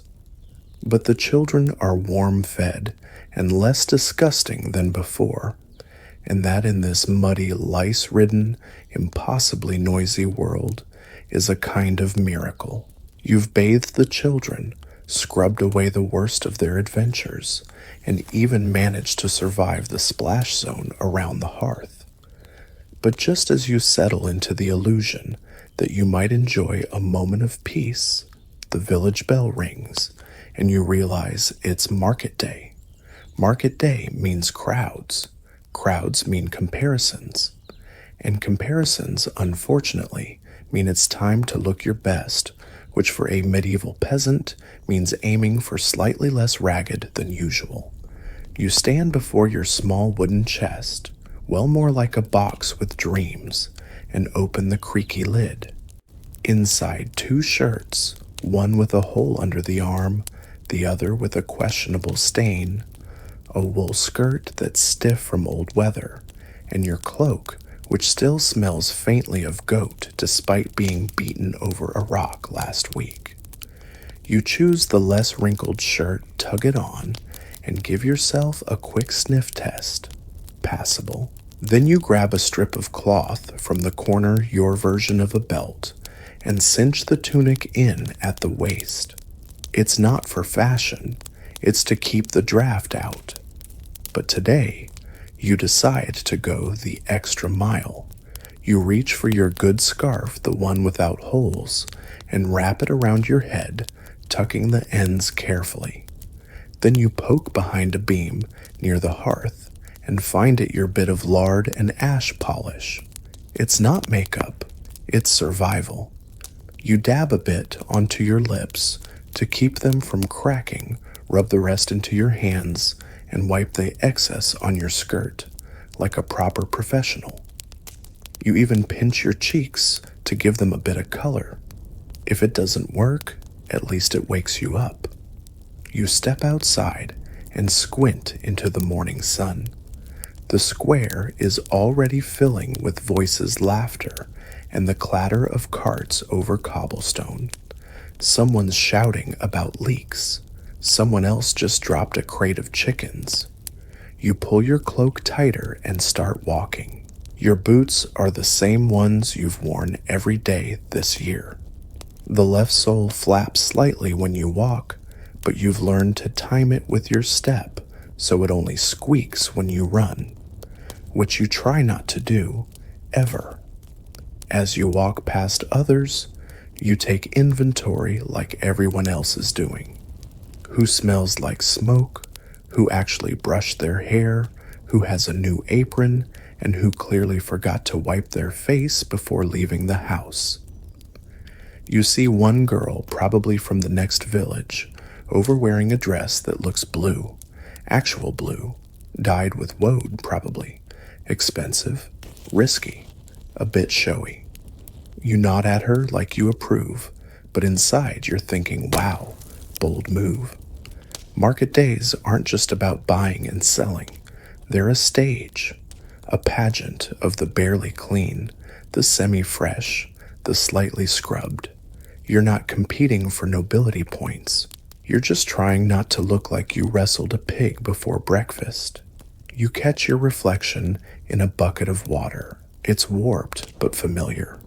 Smudged cheek, windswept hair, eyes that say, I've been through worse. Not bad. Historians sometimes claim medieval peasants didn't care much for appearance. But you know better. You see the way people tuck in their tunics, braid their hair, fasten their cloaks just so. You hear the whispers who wore what, who didn't wash, who still smells like turnips. Hygiene may be rustic, but social grooming is sharp as a scythe. You walk past the fish stall and subtly hold your breath. You walk past the baker and inhale deeply. Someone is selling combs carved from bone. You consider it, then remember you need soap more. If any's available, it rarely is. A woman brushes past you and mutters, you look fresh today. You blink, compliment, insult. In this context, you'll take it as a triumph. You smile modestly, of course. No need to flash too many teeth. You still haven't figured out what that one molar is doing. At the cloth stall, you linger. You touch a bolt of rough linen and imagine owning something new, something unstained, unworn, untouched by smoke or sweat or screaming children. One day, maybe. But today you stand a little straighter. You smell faintly of rosemary and effort. Your cloak is pulled neat. Your scarf hides the worst of your hairline. You're clean enough. You're brave enough. You're here. And in a world where survival alone is a full-time job, that's more than enough. Market day ends the way it always does, with sore feet, a slightly lighter basket, and a thin film of mystery grime on your hands that refuses to explain itself. You trudge home through the late afternoon glow, the sun casting long shadows across the road and catching just enough dust in the air to give everything a kind of golden grime. Your scarf has shifted. Your shirt has developed a new wrinkle that may never come out. And you're fairly certain that somewhere between the onion stall and the spinning wheelman, a small child wiped their nose on your cloak. You arrive back at the cottage, just in time for the evening sweep, the daily ritual of pretending to clean by moving dust from one side of the floor to the other. You grab the bundle of sticks, known as the broom, which sheds more twigs than it collects, and begin your work. As you bend to sweep, your hand brushes against your legs, and you feel it stubble. Not just stubble fur. Your legs could pass for a small woodland creature, and while no one else in your world likely cares, you suddenly do. Leg hair, arm hair, stray chin hairs that sprout with the confidence of nobles claiming land. It's all there, uninvited, unapologetic, unmanaged. Hair removal in your world is rare but not unheard of. You've heard whispers. A girl once claimed she plucked every leg hair using a sharp fishbone. Another swore by hot wax made from boiled honey and crushed herbs. You tried that once. You're still recovering. Today, you opt for the tried and true method, the blade. Not a razor. Just a sharp knife you usually use for carrots. You heat it slightly over the hearth, not to sharpen it, but to make yourself feel like you're performing a ritual instead of a bad idea. You sit by the fire, tug your skirt above your knees, and begin carefully scraping your shins, not shaving, scraping. The difference pain, and the knowledge that you're one sneeze away from scarring your leg for life. Still it works, slowly. Hair gives way to redness. Redness gives way to satisfaction, and by the end you're only bleeding in two places, a personal best. Historians still debate how much body hair mattered to medieval peasants. Some sources suggest women occasionally plucked eyebrows or removed leg hair for special occasions, weddings, feast days, church festivals. Others argue that body hair was simply ignored, a natural part of survival. But you know how good it feels when your legs no longer tangle in your own wool socks. You rinse the blade and dab your legs with a cloth is dipped in cold water. The sting wakes you up more than the rosemary tea ever does. You mutter a prayer to Saint Zita, patron of housemaids, and hope she's too busy to judge. Then there's your face. You pull your scarf tighter, not because you're cold, but because you've noticed a suspicious dark patch above your lip that seems to be growing stronger with each new moon. You rub it absently. Maybe it's dirt. Maybe it's a declaration. Your cousin once suggested rubbing the area with crushed lemon peel and salt. You tried it. Your skin peeled off. The hair stayed. You've since resigned yourself to being kissed by shadows. A facial feature passed down from generations of women too stubborn to care. There's something powerful in that. A quiet defiance. The world expects you to labor to birth, to cook, to scrub. If you also grow a bit of extra hair while doing all that, so be it. Still, you keep a small tweezer made from bent iron tucked in a cloth bundle. You use it sparingly, never for vanity, always for comfort. A chin hair here, a splinter there. It's your version of grooming, gentle warfare against chaos. The fire crackles. The chickens have settled. Outside, the air grows cooler and still. You stretch your legs, now smoother than usual, and feel a strange pride. You're not polished, you're not perfumed, but you've done what you could with what you had. And isn't that all hygiene really is in your world? The slow, stubborn insistence that even in mud, even in hunger, even in the itch of 10,000 invisible pests, you still try. You stow your blade, pull your cloak around your shoulders, and settle in for the night, your legs warm by the fire, and your skin tingling from every bad decision. You're tired, sore, and still smell faintly of goat. But you feel human. The fire has burned low, casting flickering shadows on the cottage walls, and the day's labor finally loosens its grip on your limbs. You settle onto your straw mat scratch once or twice out of habit, and shift into the familiar position, curled with your cloak wrapped around you like armor. But before sleep can take you, you feel it, the return of the itch. Not lice, not fleas. This one's internal. A nagging need not to scratch, but to clean. Deep clean.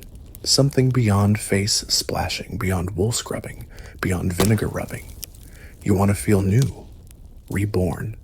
And that means it's time for a ritual cleanse. Not a bath, not today. This is different. This is symbolic. A kind of medieval spa day, born of equal parts desperation and folklore. You rise quietly, so as not to wake the others, grab your bundle of holy cleansing herbs, and tiptoe outside. The moon is fat and bright, washing the fields in silver. You walk toward the stream, not for a soak, but for gathering. You scoop up a bit of the cold, dark water into a clay bowl. Then you add the herb sage for purity, lavender for protection, and a few strands of your own hair, because some say it carries the soul of your past week. You walk back home and set the bowl near the hearth. This is your cleanse, not for the body, but for the spirit. At least that's what your aunt claims. She read it in the steam off a boiling pot once, and now it's tradition. You dip your fingers into the bowl and gently touch your temples, then your chest, then the soles of your feet. You whisper the little rhyme she taught you. Ash and bone sweat, and skin wipe away the weak within. Fire cleanse and water take.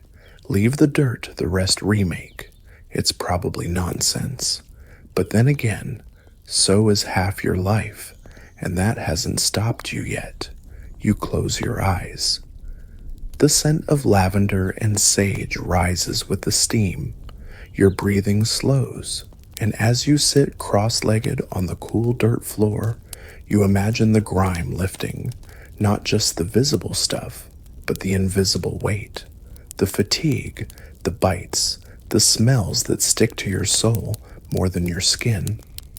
Historians don't often write about these little rituals. They document the laws, the taxes, the plagues. But you know these quiet moments are real too. Scrubbing out a pot while humming a hymn, plucking dandelions and muttering hopes, pressing a warm stone to your belly and imagining the pain floating away. You take your cloth, your multitasking, ever-loyal rag, and dip it in the bowl. You rub your face, your neck, the back of your hands. It's not for show. There's no audience, just the fire and your own stubborn need to feel different than you did yesterday. And for a second you do. You remember the friar once said that cleanliness is next to godliness. That never made much sense. If that's true, then most of the village is going straight to hell. But maybe he was talking about this kind of clean, not soap, but stillness. You look down into the bowl. The herbs float lazily. Your reflection stares back, eyes heavy cheeks, smudged hair a halo of frizz but softer, calmer. Someone who survived another day and still believes tomorrow might smell better. You pour the bowl out the doorway into the dirt. Let the earth take it. Let the moon see it. Let the fleas watch and tremble. Then you go back to your mat slide beneath your cloak and close your eyes. You still itch. Your legs still sting. You'll probably wake up with your face in someone's armpit. But inside, you're a little bit cleaner.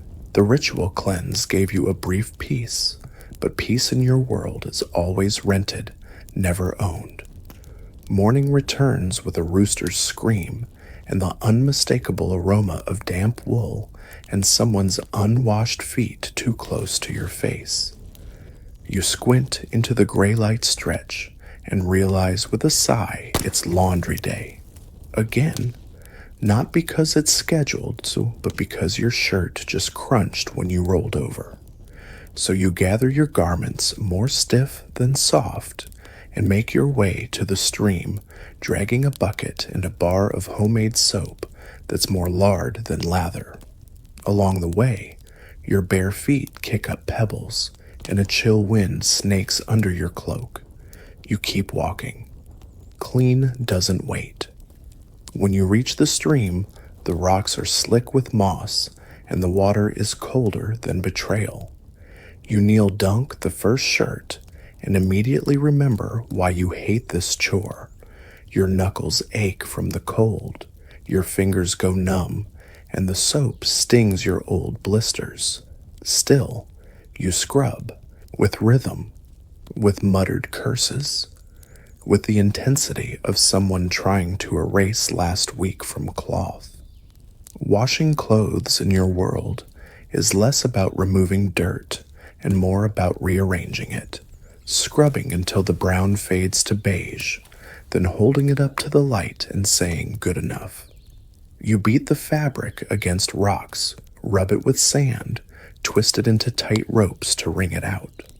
Sometimes you sing, not because you're joyful, because you're bored and no one can hear you over the splash. Songs about love harvests or suspiciously detailed tales of a girl who drowns her husband and is never caught. Historians rarely mention what peasant songs sounded like while doing laundry, but you know the tunes were half lullaby, half therapy with a tempo just fast enough to match your arm movements. Next to you, another woman squats on her heels, her back bent like a question mark. She's already halfway through her bundle. You nod in solidarity. She nods back. No words. Just the quiet understanding of people elbow deep in mud and cloth. Your own shirt, once vaguely cream-colored, now takes on the mottled tones of river water and regret. You scrub harder. Your wrists ache. You pause only to stretch and slap the cloth onto a flat stone for that last dramatic rinse. Then comes the wringing. You twist with all your might, pressing water out until your palms burn. The shirt hangs limp and sad like a flag of surrender. You drape it over a thorny bush to dry, because that's your clothesline nature's laundry rack. The wind does the rest, mostly. It flutters the cloth and occasionally steals a sock. You've chased more garments across meadows than you can count. Once your underthings ended up in the priest's herb garden. You avoided eye contact with him for 3 months.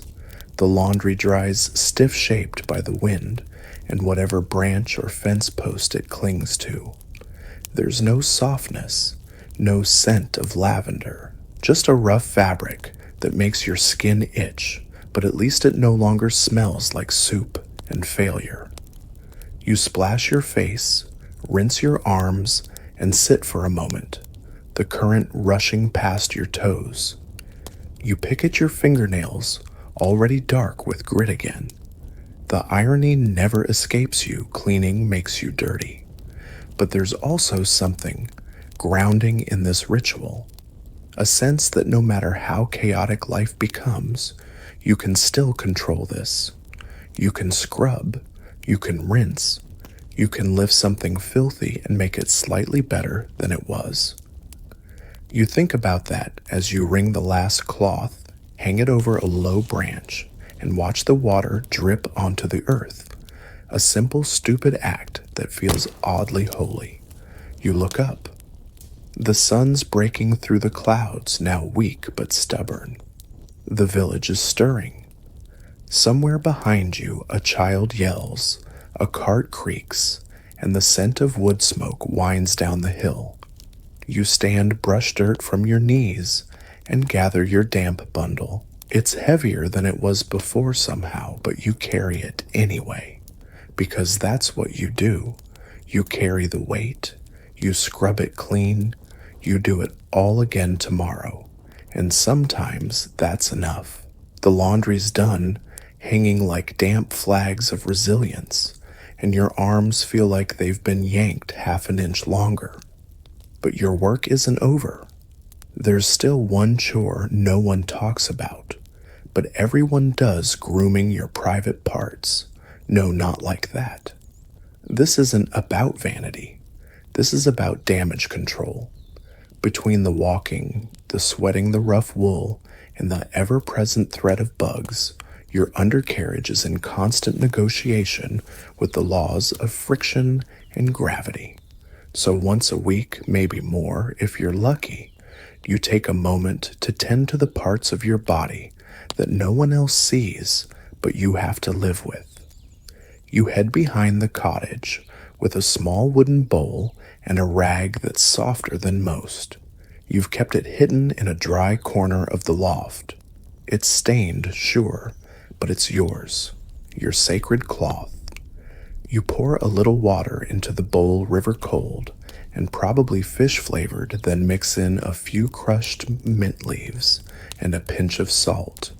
It's not for fragrance. It's for staying ahead of infection, irritation, and the creeping feeling that something might be growing down there. You find a quiet patch of grass behind the goat pen where the wind moves gently and the ground is warm. This is your bathhouse. This is your temple.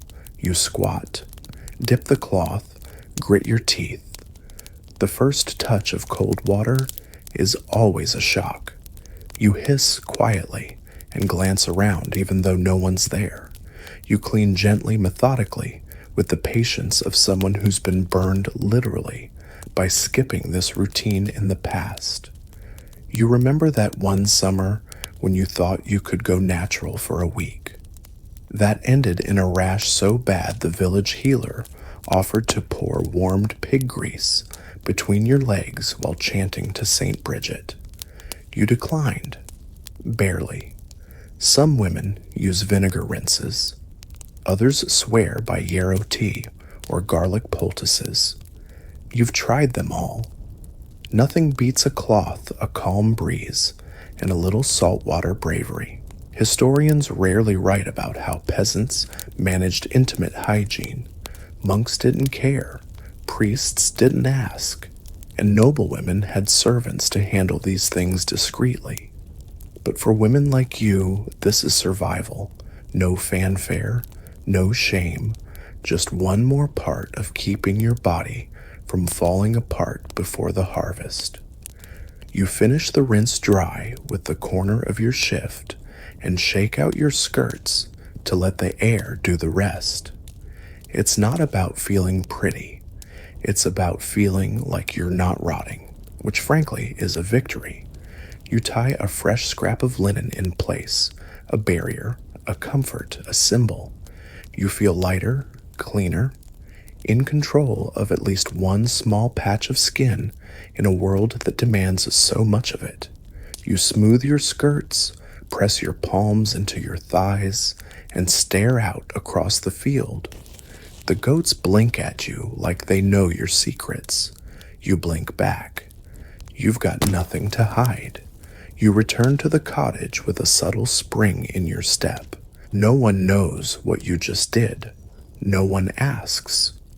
But your body feels like it's humming in the quiet way it does when it's been cared for. And that's the thing about hygiene in your world.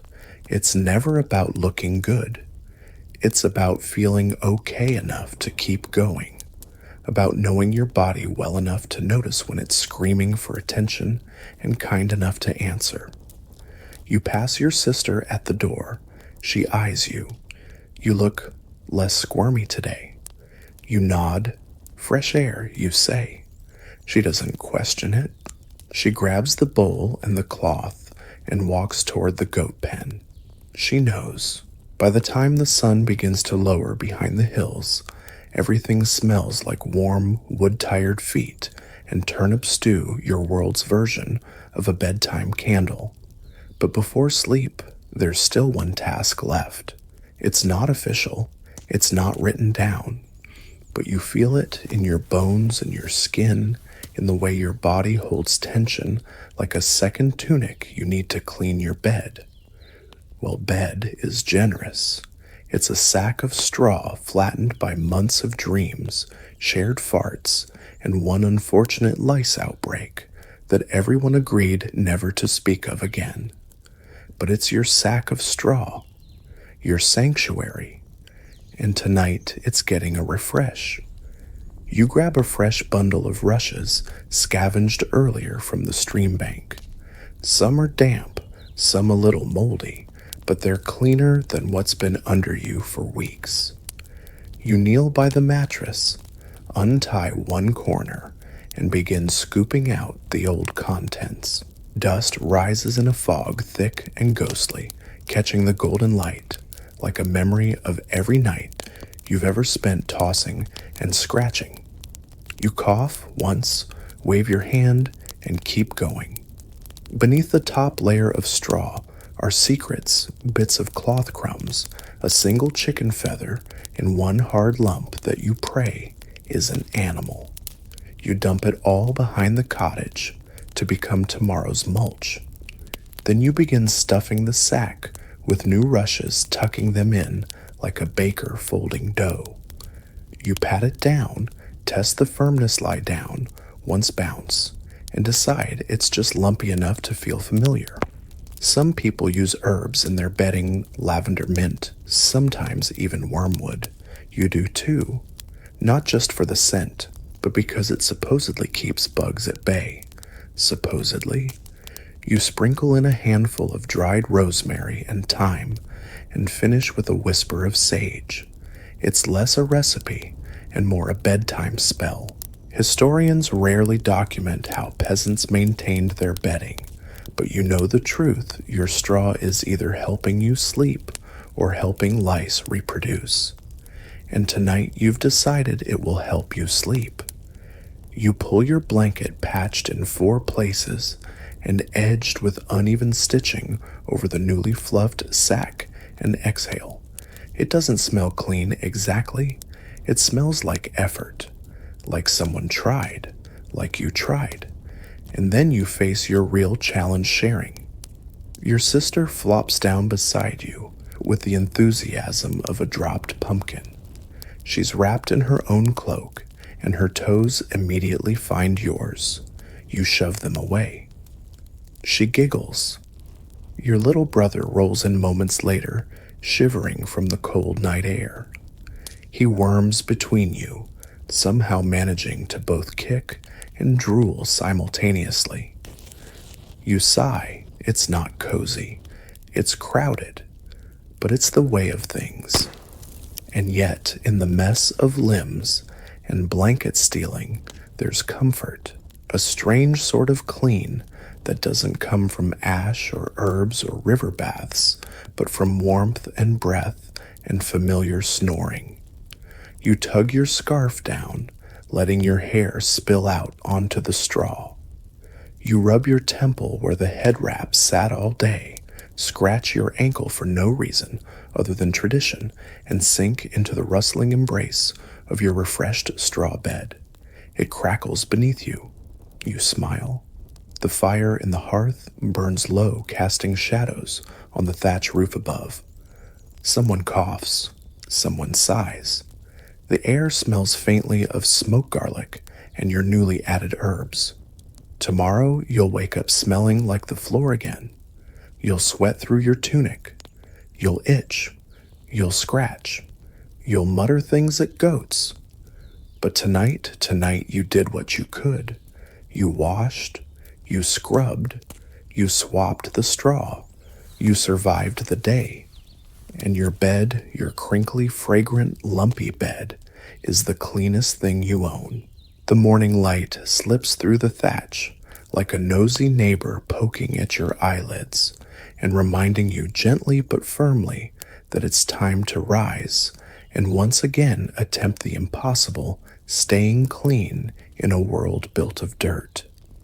You sit up slowly, brushing a bit of straw from your cheek, and yawn with the kind of intensity that feels like a full-body exorcism.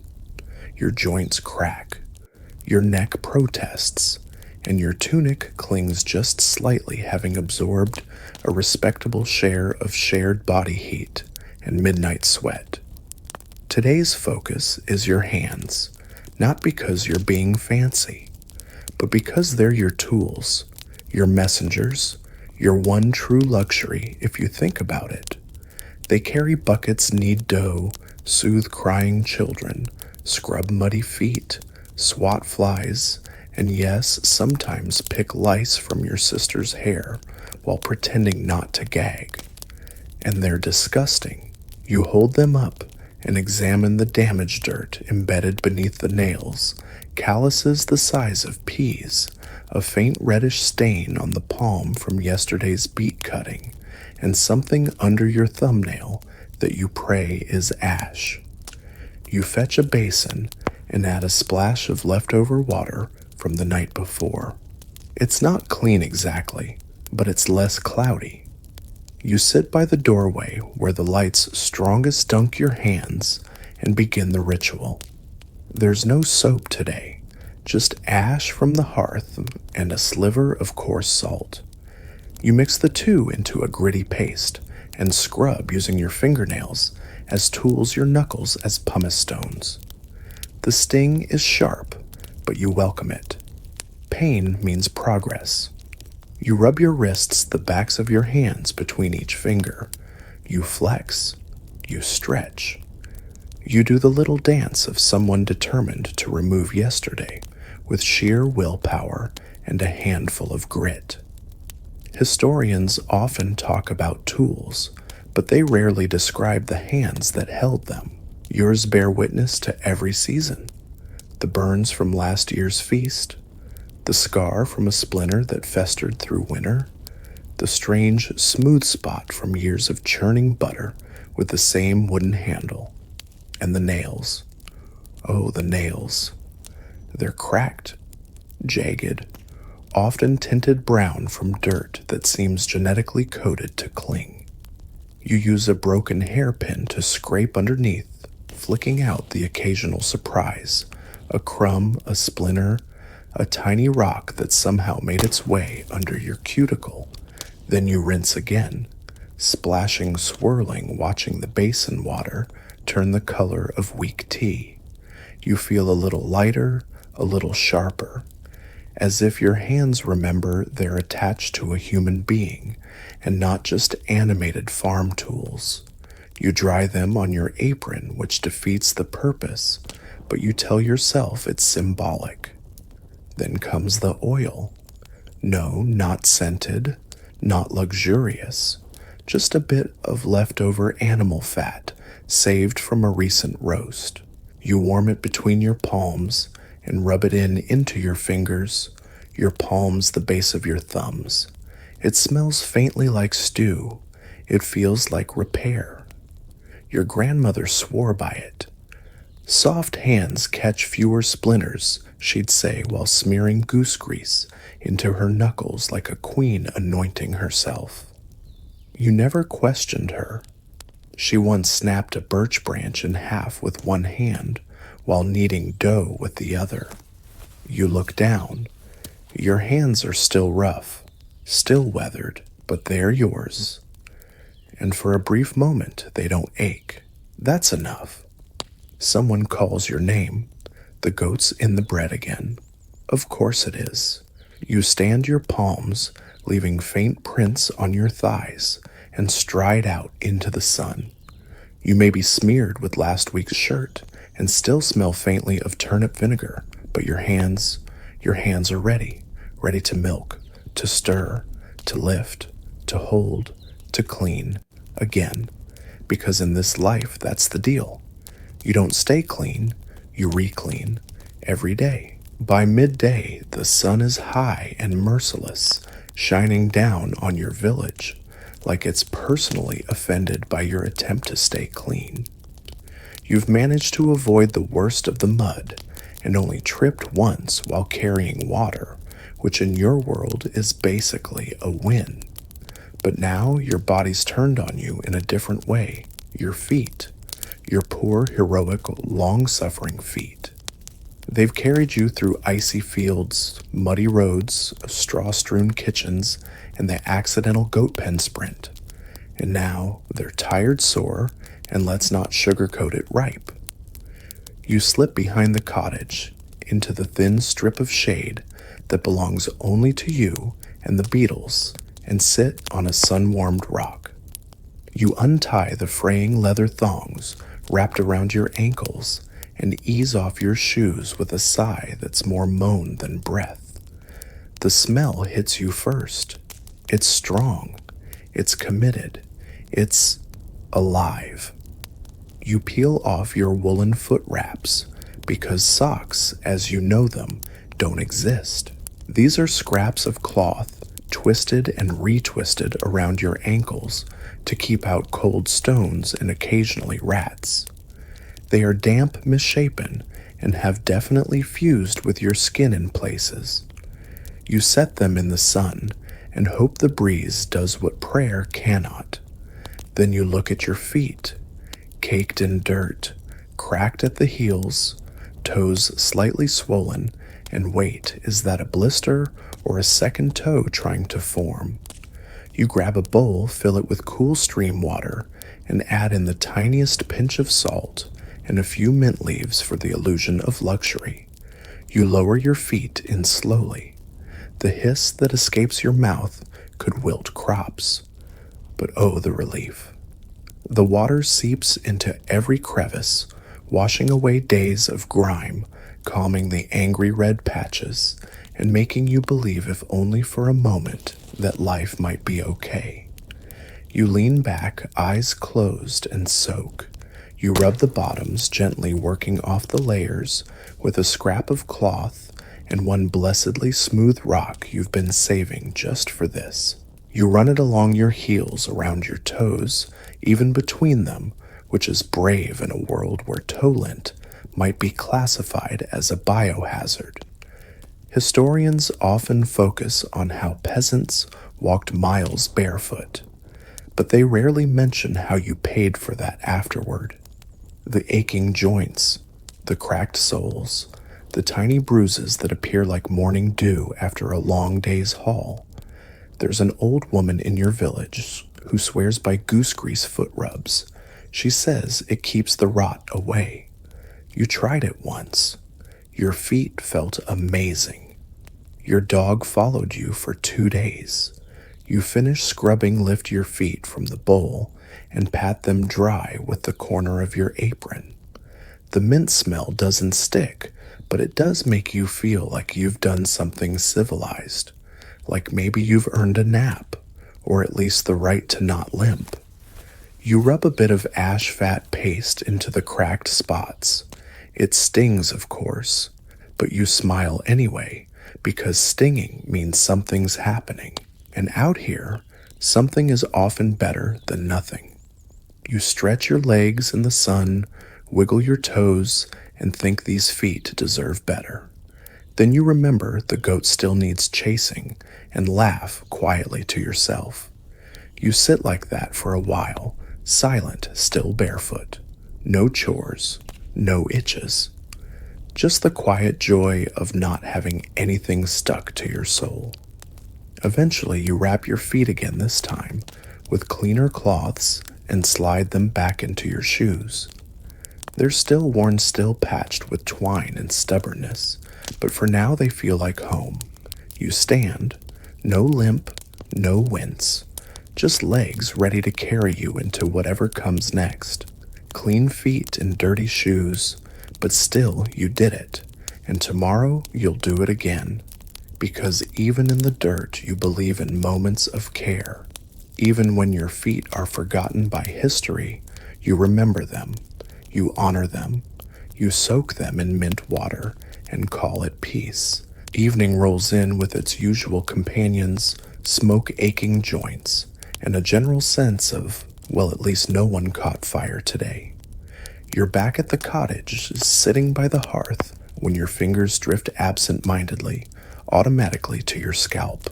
Scratch, scratch, pause, scratch again. Not because there's an itch, though there is, but because it's time for another medieval pastime that doubles as hygiene and social ritual communal night picking. You shift your weight on the floor, brush your hair away from your face, and look over at your sister. She's already settled cross-legged with a resigned expression and that glazed-over look of someone preparing to root through a forest of hair for tiny leggy invaders. You take your spot between her knees, like a chicken settling in for warmth, and she begins. It's a process, slow, methodical, slightly humiliating. She parts your hair with her fingers, her nails tracing lines down your scalp like a rake through weeds. You flinch. She tells you to sit still. You grumble. She finds the first louse and clicks her tongue like a judge in a bad cooking contest. Big one, she says. You say nothing. She pinches it between her fingernails and wipes it on a cloth. You hear it, a soft, wet snap.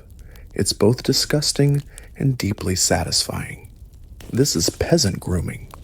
There are no combs fine enough to do this job right, unless someone's carved one by hand which your uncle once did, but then he used it to clean fish scales and forgot to tell anyone. So you rely on each other.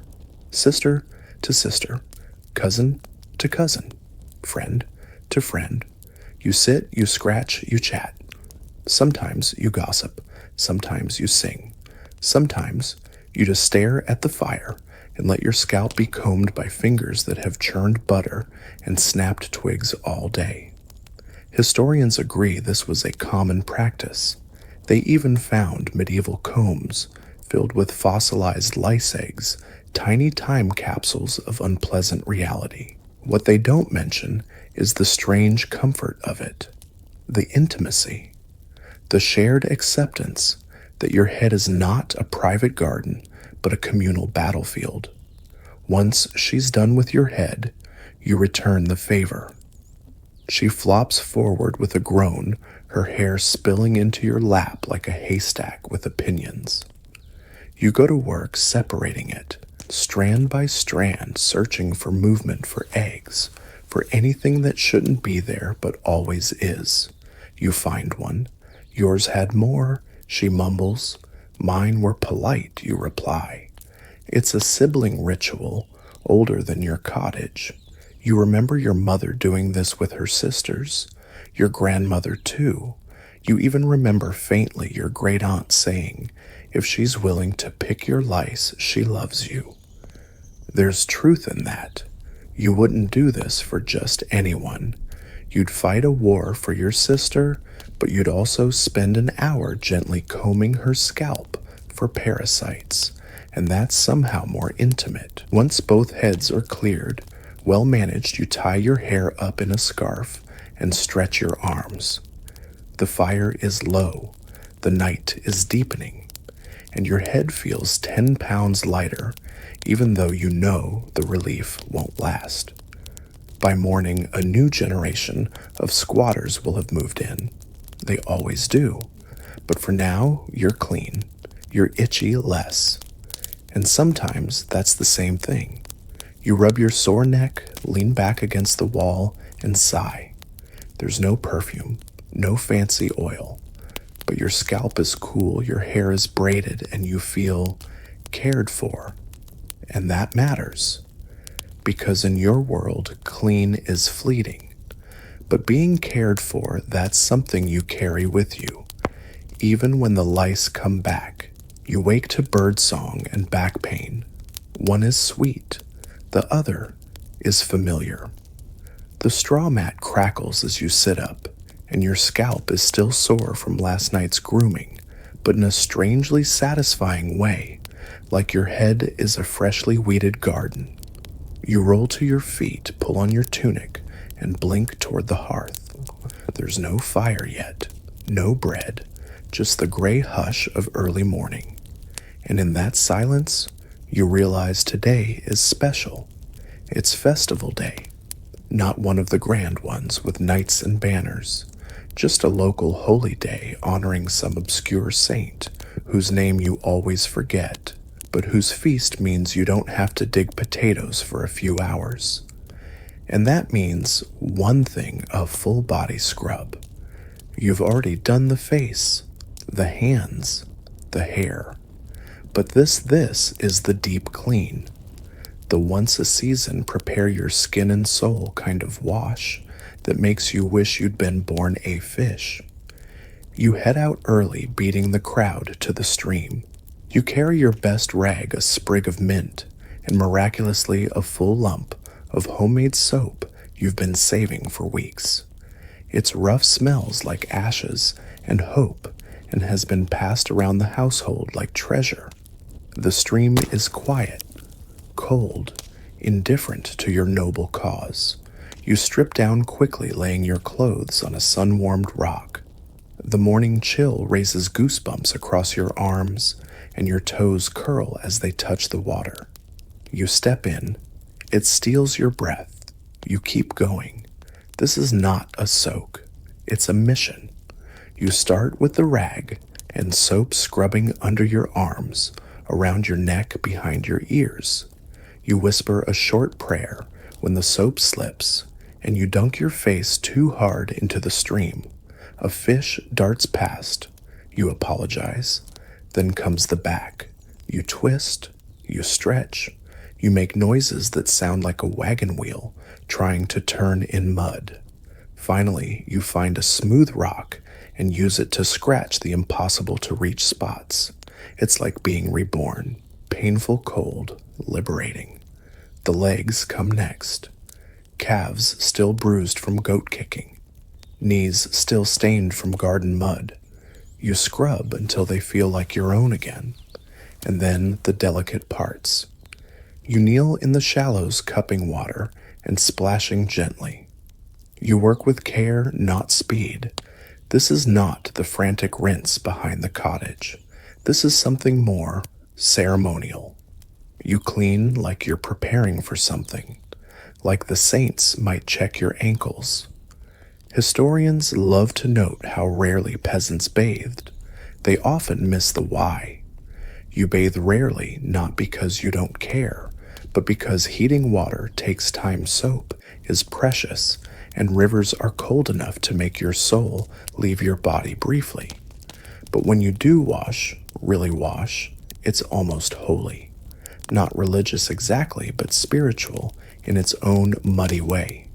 You finish with your feet, wiggling your toes in the mud, watching the silt drift downstream like old regrets. Then you stand, drip, and breathe.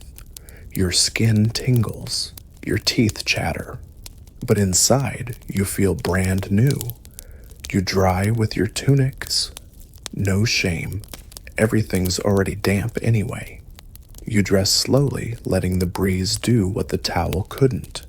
You comb your fingers through your hair, smooth your brows, and tuck a tiny mint leaf behind your ear, not for anyone else, just for yourself.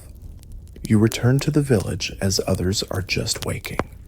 You smell like cold water, crushed herbs, and faint lye. You walk with the slow, deliberate grace of someone whose skin is too clean to rush.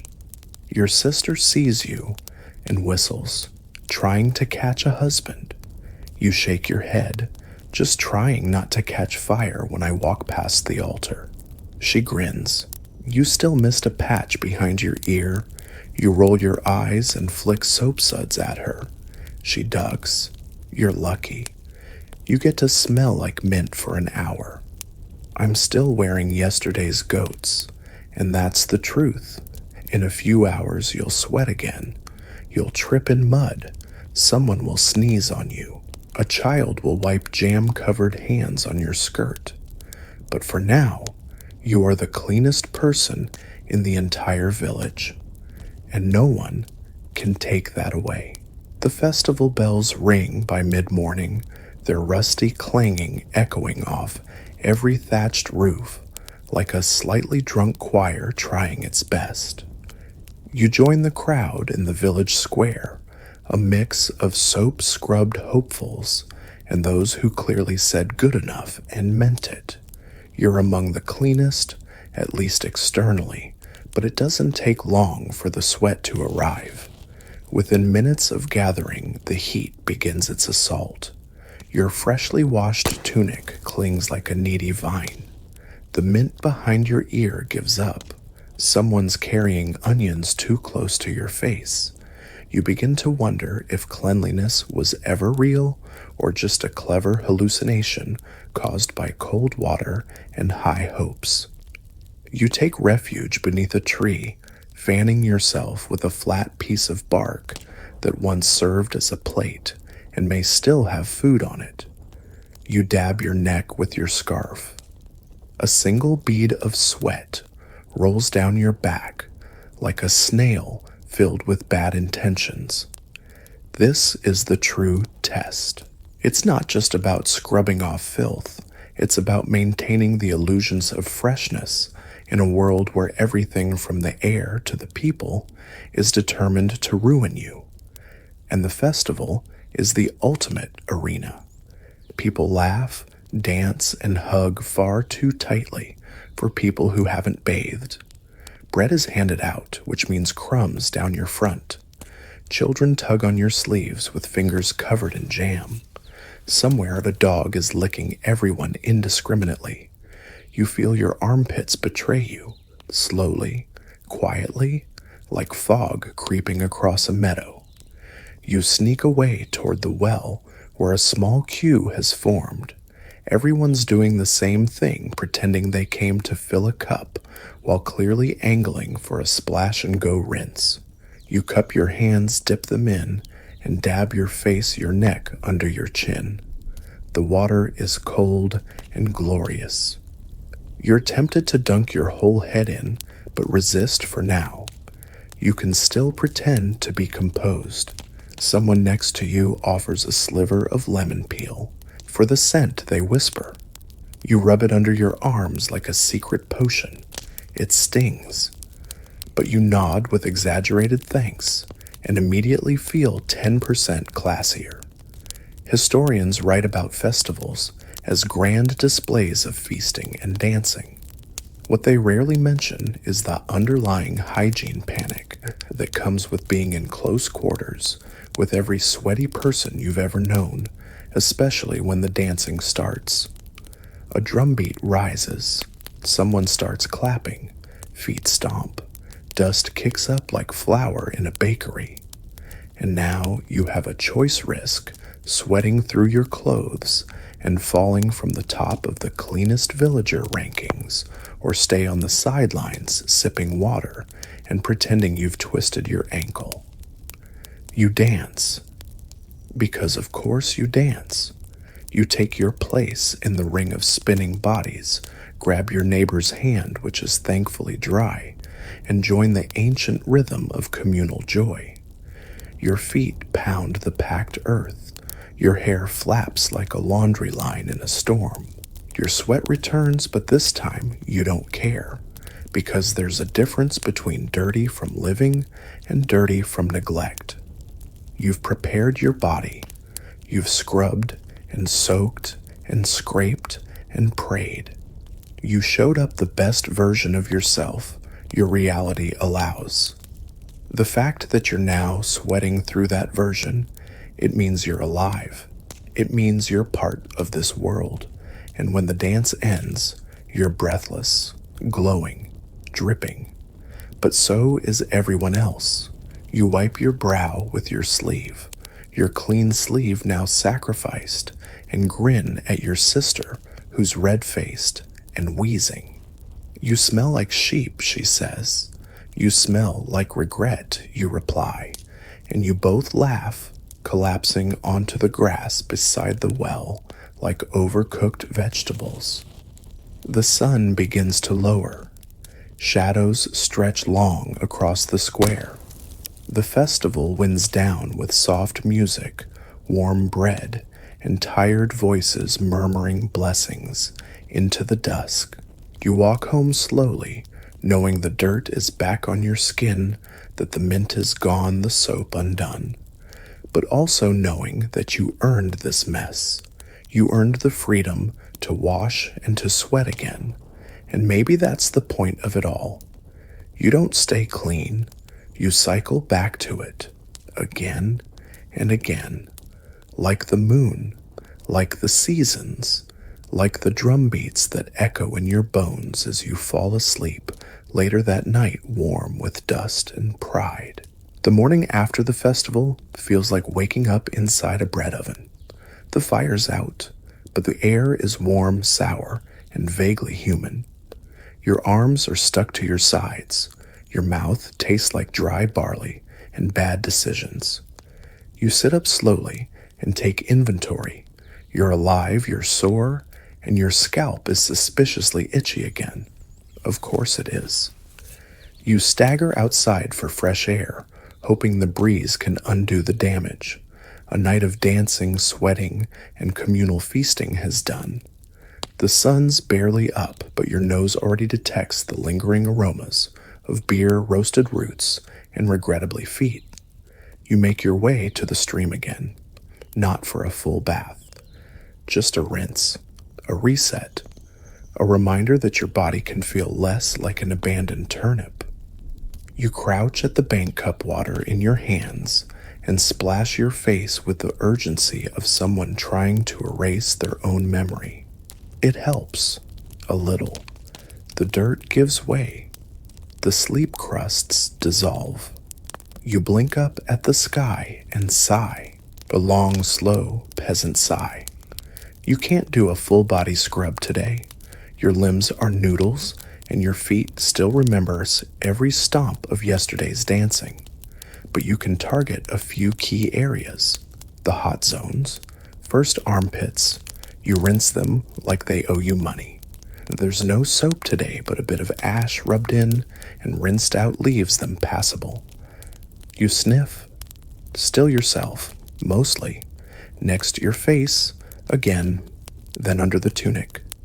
This part takes finesse. You're not taking anything off. You're working with angles and a lot of hope. You use a cloth soaked in water, wedge it under your layers, and mop yourself like a cautious janitor, afraid to wake the building. It's awkward. It's undignified. It's routine. This is what passes for cleanliness on a recovery day. Not sparkle, but survival. Historians don't document these days. They focus on the big events, the feasts, the deaths, the wars, but they miss the quiet heroism of the day after when your back aches, your shirt smells like stew, and yet you still rinse your pits because standards. You finish your quick wash and sit on a rock, letting the breeze do what it can. You rewrap your hair. You adjust your clothes. You rub some rosemary on your wrists and think, okay, this will do. Your sister joins you a moment later, dragging her feet and mumbling something that sounds like too many potatoes. She flops down beside you and groans. I think I danced my hip off, she mutters. You glance over. Her hair looks like a squirrel took up residence during the night. She sniffs her own armpit and goes still. Do I smell like goats? You nod. She shrugs. Could be worse. Could smell like bad goat. You both burst into quiet laughter, shoulders shaking feet, dusted with dew. You share your cloth and a handful of mint leaves. She wipes her face, breathes in the scent, and closes her eyes. We should do this every morning, she says. You look at her. We do this every morning. Oh, right. The thing is, you are cleaner than you were when you woke. Not by much, but by enough. And that's the rhythm of peasant hygiene, less about transformation, more about nudging back the tide. You don't become clean. You fight toward clean. One splash at a time, one rinse, one scrub, one quiet moment on a rock while the wind plays with your sleeves. You stand, shake out your tunic, and walk home lighter than when you came, not pristine, but presentable. You return home from the stream, feeling like a damp but functioning human again. Not flawless. Your hair still crackles when you run your fingers through it, but solidly within the realm of socially acceptable for a peasant. Inside the cottage, the morning hum has begun. Fire crackles. Someone coughs. Bread is being kneaded with a level of aggression usually reserved for enemy armies. It's time for your other kind of cleansing, the kind no water touches. You kneel beside the hearth not to warm yourself, but to begin your spiritual cleanse. Now you're not particularly devout, not like your aunt who once fasted for 3 days because she saw a beet shaped like a cross. But you do know the value of clearing the inside when the outside won't cooperate. And lately you've been carrying a weight. Not dirt, not lice, something heavier shame maybe, guilt. The quiet accumulation of things unsaid, things, felt things done. So today, you're not boiling water. You're boiling yourself down, mentally, emotionally, prayerfully. You begin with fasting, Not a full fast, you had a crust of bread an hour ago, but a symbolic one. No honey, no butter, no stealing the good berries before they make it into the pot. It's a gesture, a small sacrifice to say I am paying attention. Then you take out your cloth-bound booklet of saints' prayers, well, what's left of it.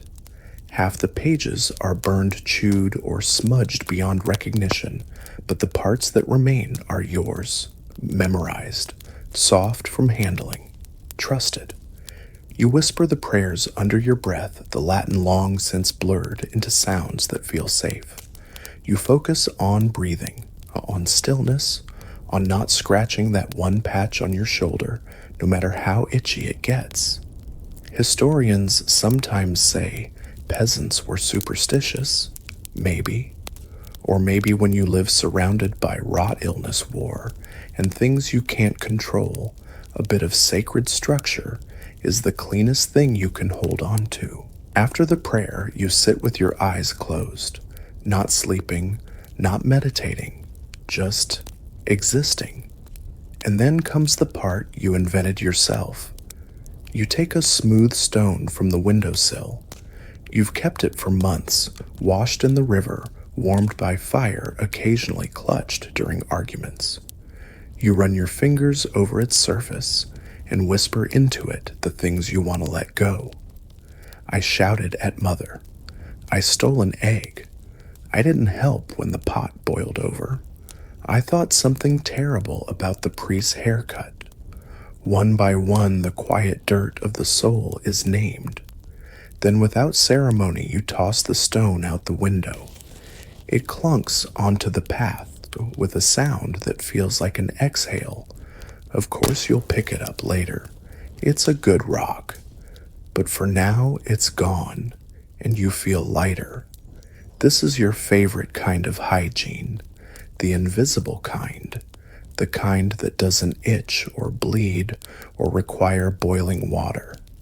It just asks for honesty and a little quiet. Your cousin walks in and stares at you. What are you doing? You look up. Cleaning? She eyes your tunic. Doesn't look like it. You smile. It's inside work. She shrugs, grabs a bowl, and starts grating turnips like a woman with grudges. That's her cleansing. And that's the thing. Everyone has their own ritual.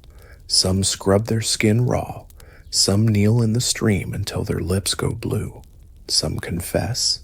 Some cry. Some just sit and breathe. You sit back your prayer book, resting in your lap, the hearth crackling nearby. You haven't washed your feet.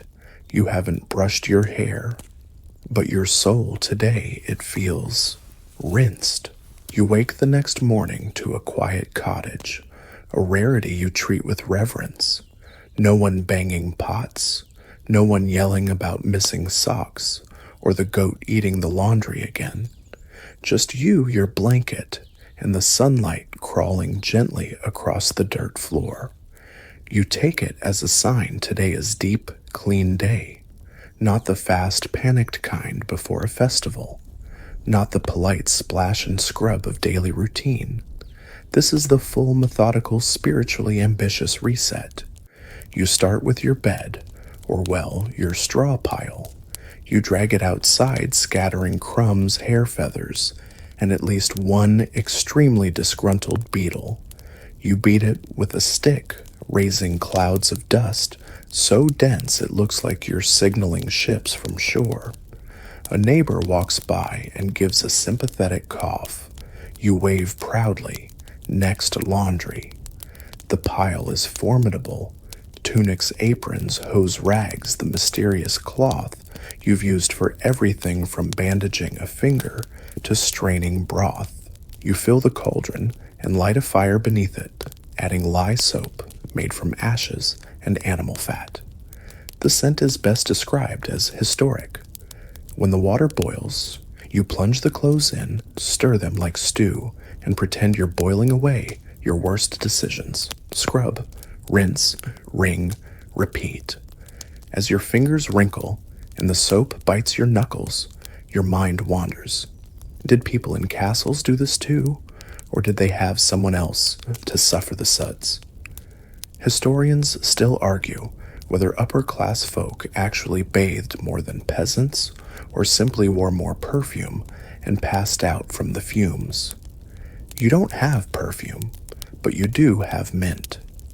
You chew a leaf as you scrub your favorite shirt, the one with the barely visible stain shaped like a pig. Midday arrives, and you break for a snack cold porridge and pickles, a combination that clears the sinuses by force. Then it's time for your body. You've heated enough water for a full wash, not a bath, those are for rich people, and baptisms, but a good dousing. You strip behind a curtain, teeth chattering from anticipation. The air isn't cold, but wet skin always lies. You begin at the top using a cloth soaked in rosemary and vinegar water. Your scalp gets special attention. You scratch, scrub, and mutter threats at anything with legs. You clean your ears, your neck, under your arms, down your chest. You pause only once to sneeze violently when vinegar hits a mysterious sore. You clean your legs, your feet, even between your toes, which may not have seen daylight since last harvest. Then you do the hardest part, your backside, not because it's gross, but because balance is hard when you're barefoot on packed earth and your sibling has a habit of pulling the curtain for a laugh. You rinse with a final bucket of cool water and dry off in the sun like a startled cat. You wrap yourself in clean linen and sit on the step, steam rising from your skin, the wind kissing you like an apology. And you feel clean, not just less dirty, but genuinely, profoundly, soul-liftingly clean. Your hair smells like herbs. Your arms no longer stick to your sides. Your feet feel like they've been unburied. A few hours later, your cousin rolls in from the fields and immediately spills goat milk on the floor. You barely flinch, because even if the world redirties you in 5 minutes, for now you're radiant. Cleanliness, it turns out, isn't a condition. It's a fleeting state of grace, one you chase, lose, and chase again, like happiness, like peace, like sleep. The cottage is dim now, lit only by the glow of the hearth and the last bruised streaks of sunset bleeding through the shutters.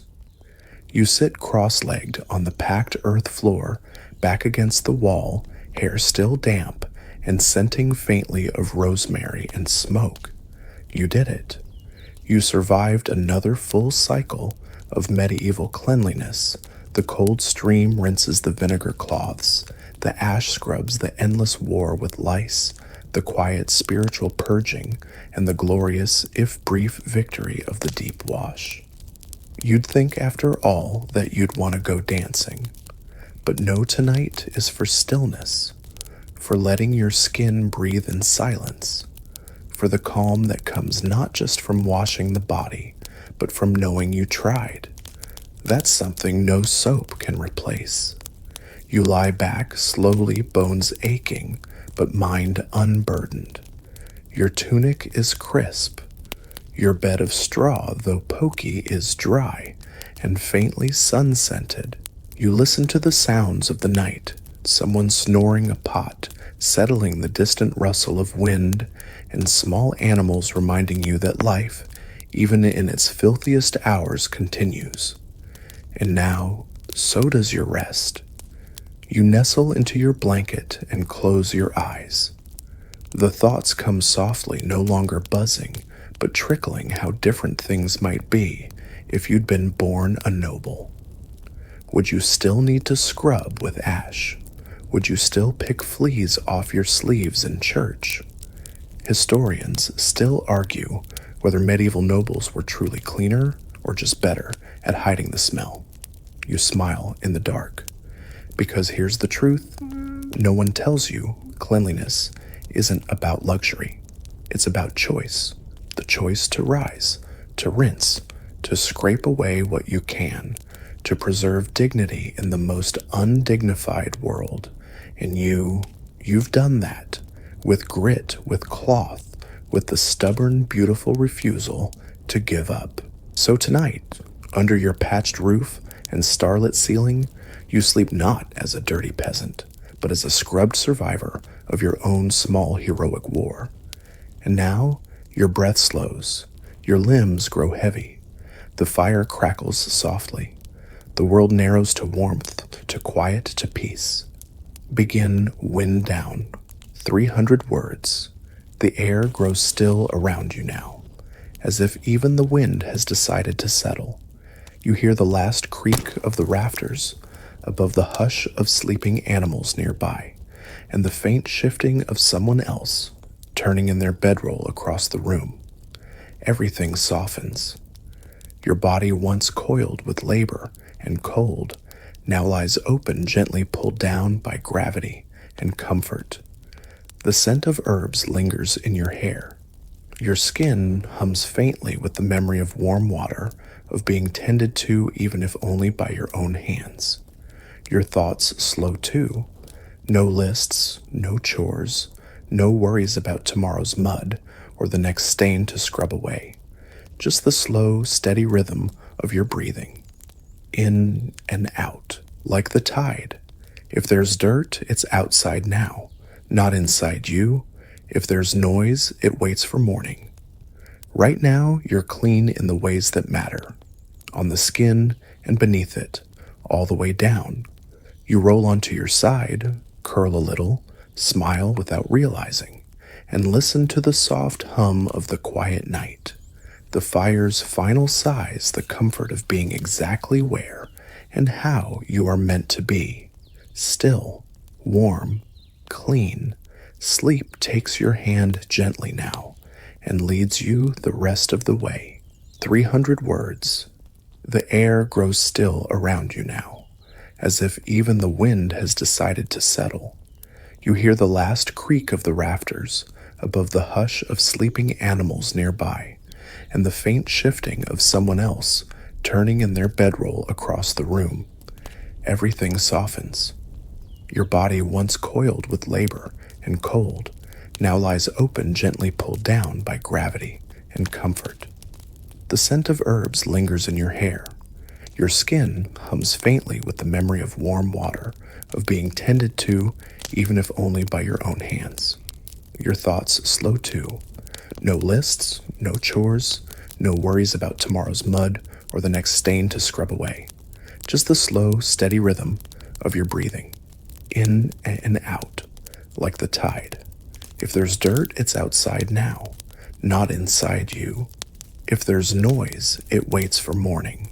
Right now, you're clean in the ways that matter, on the skin and beneath it, all the way down.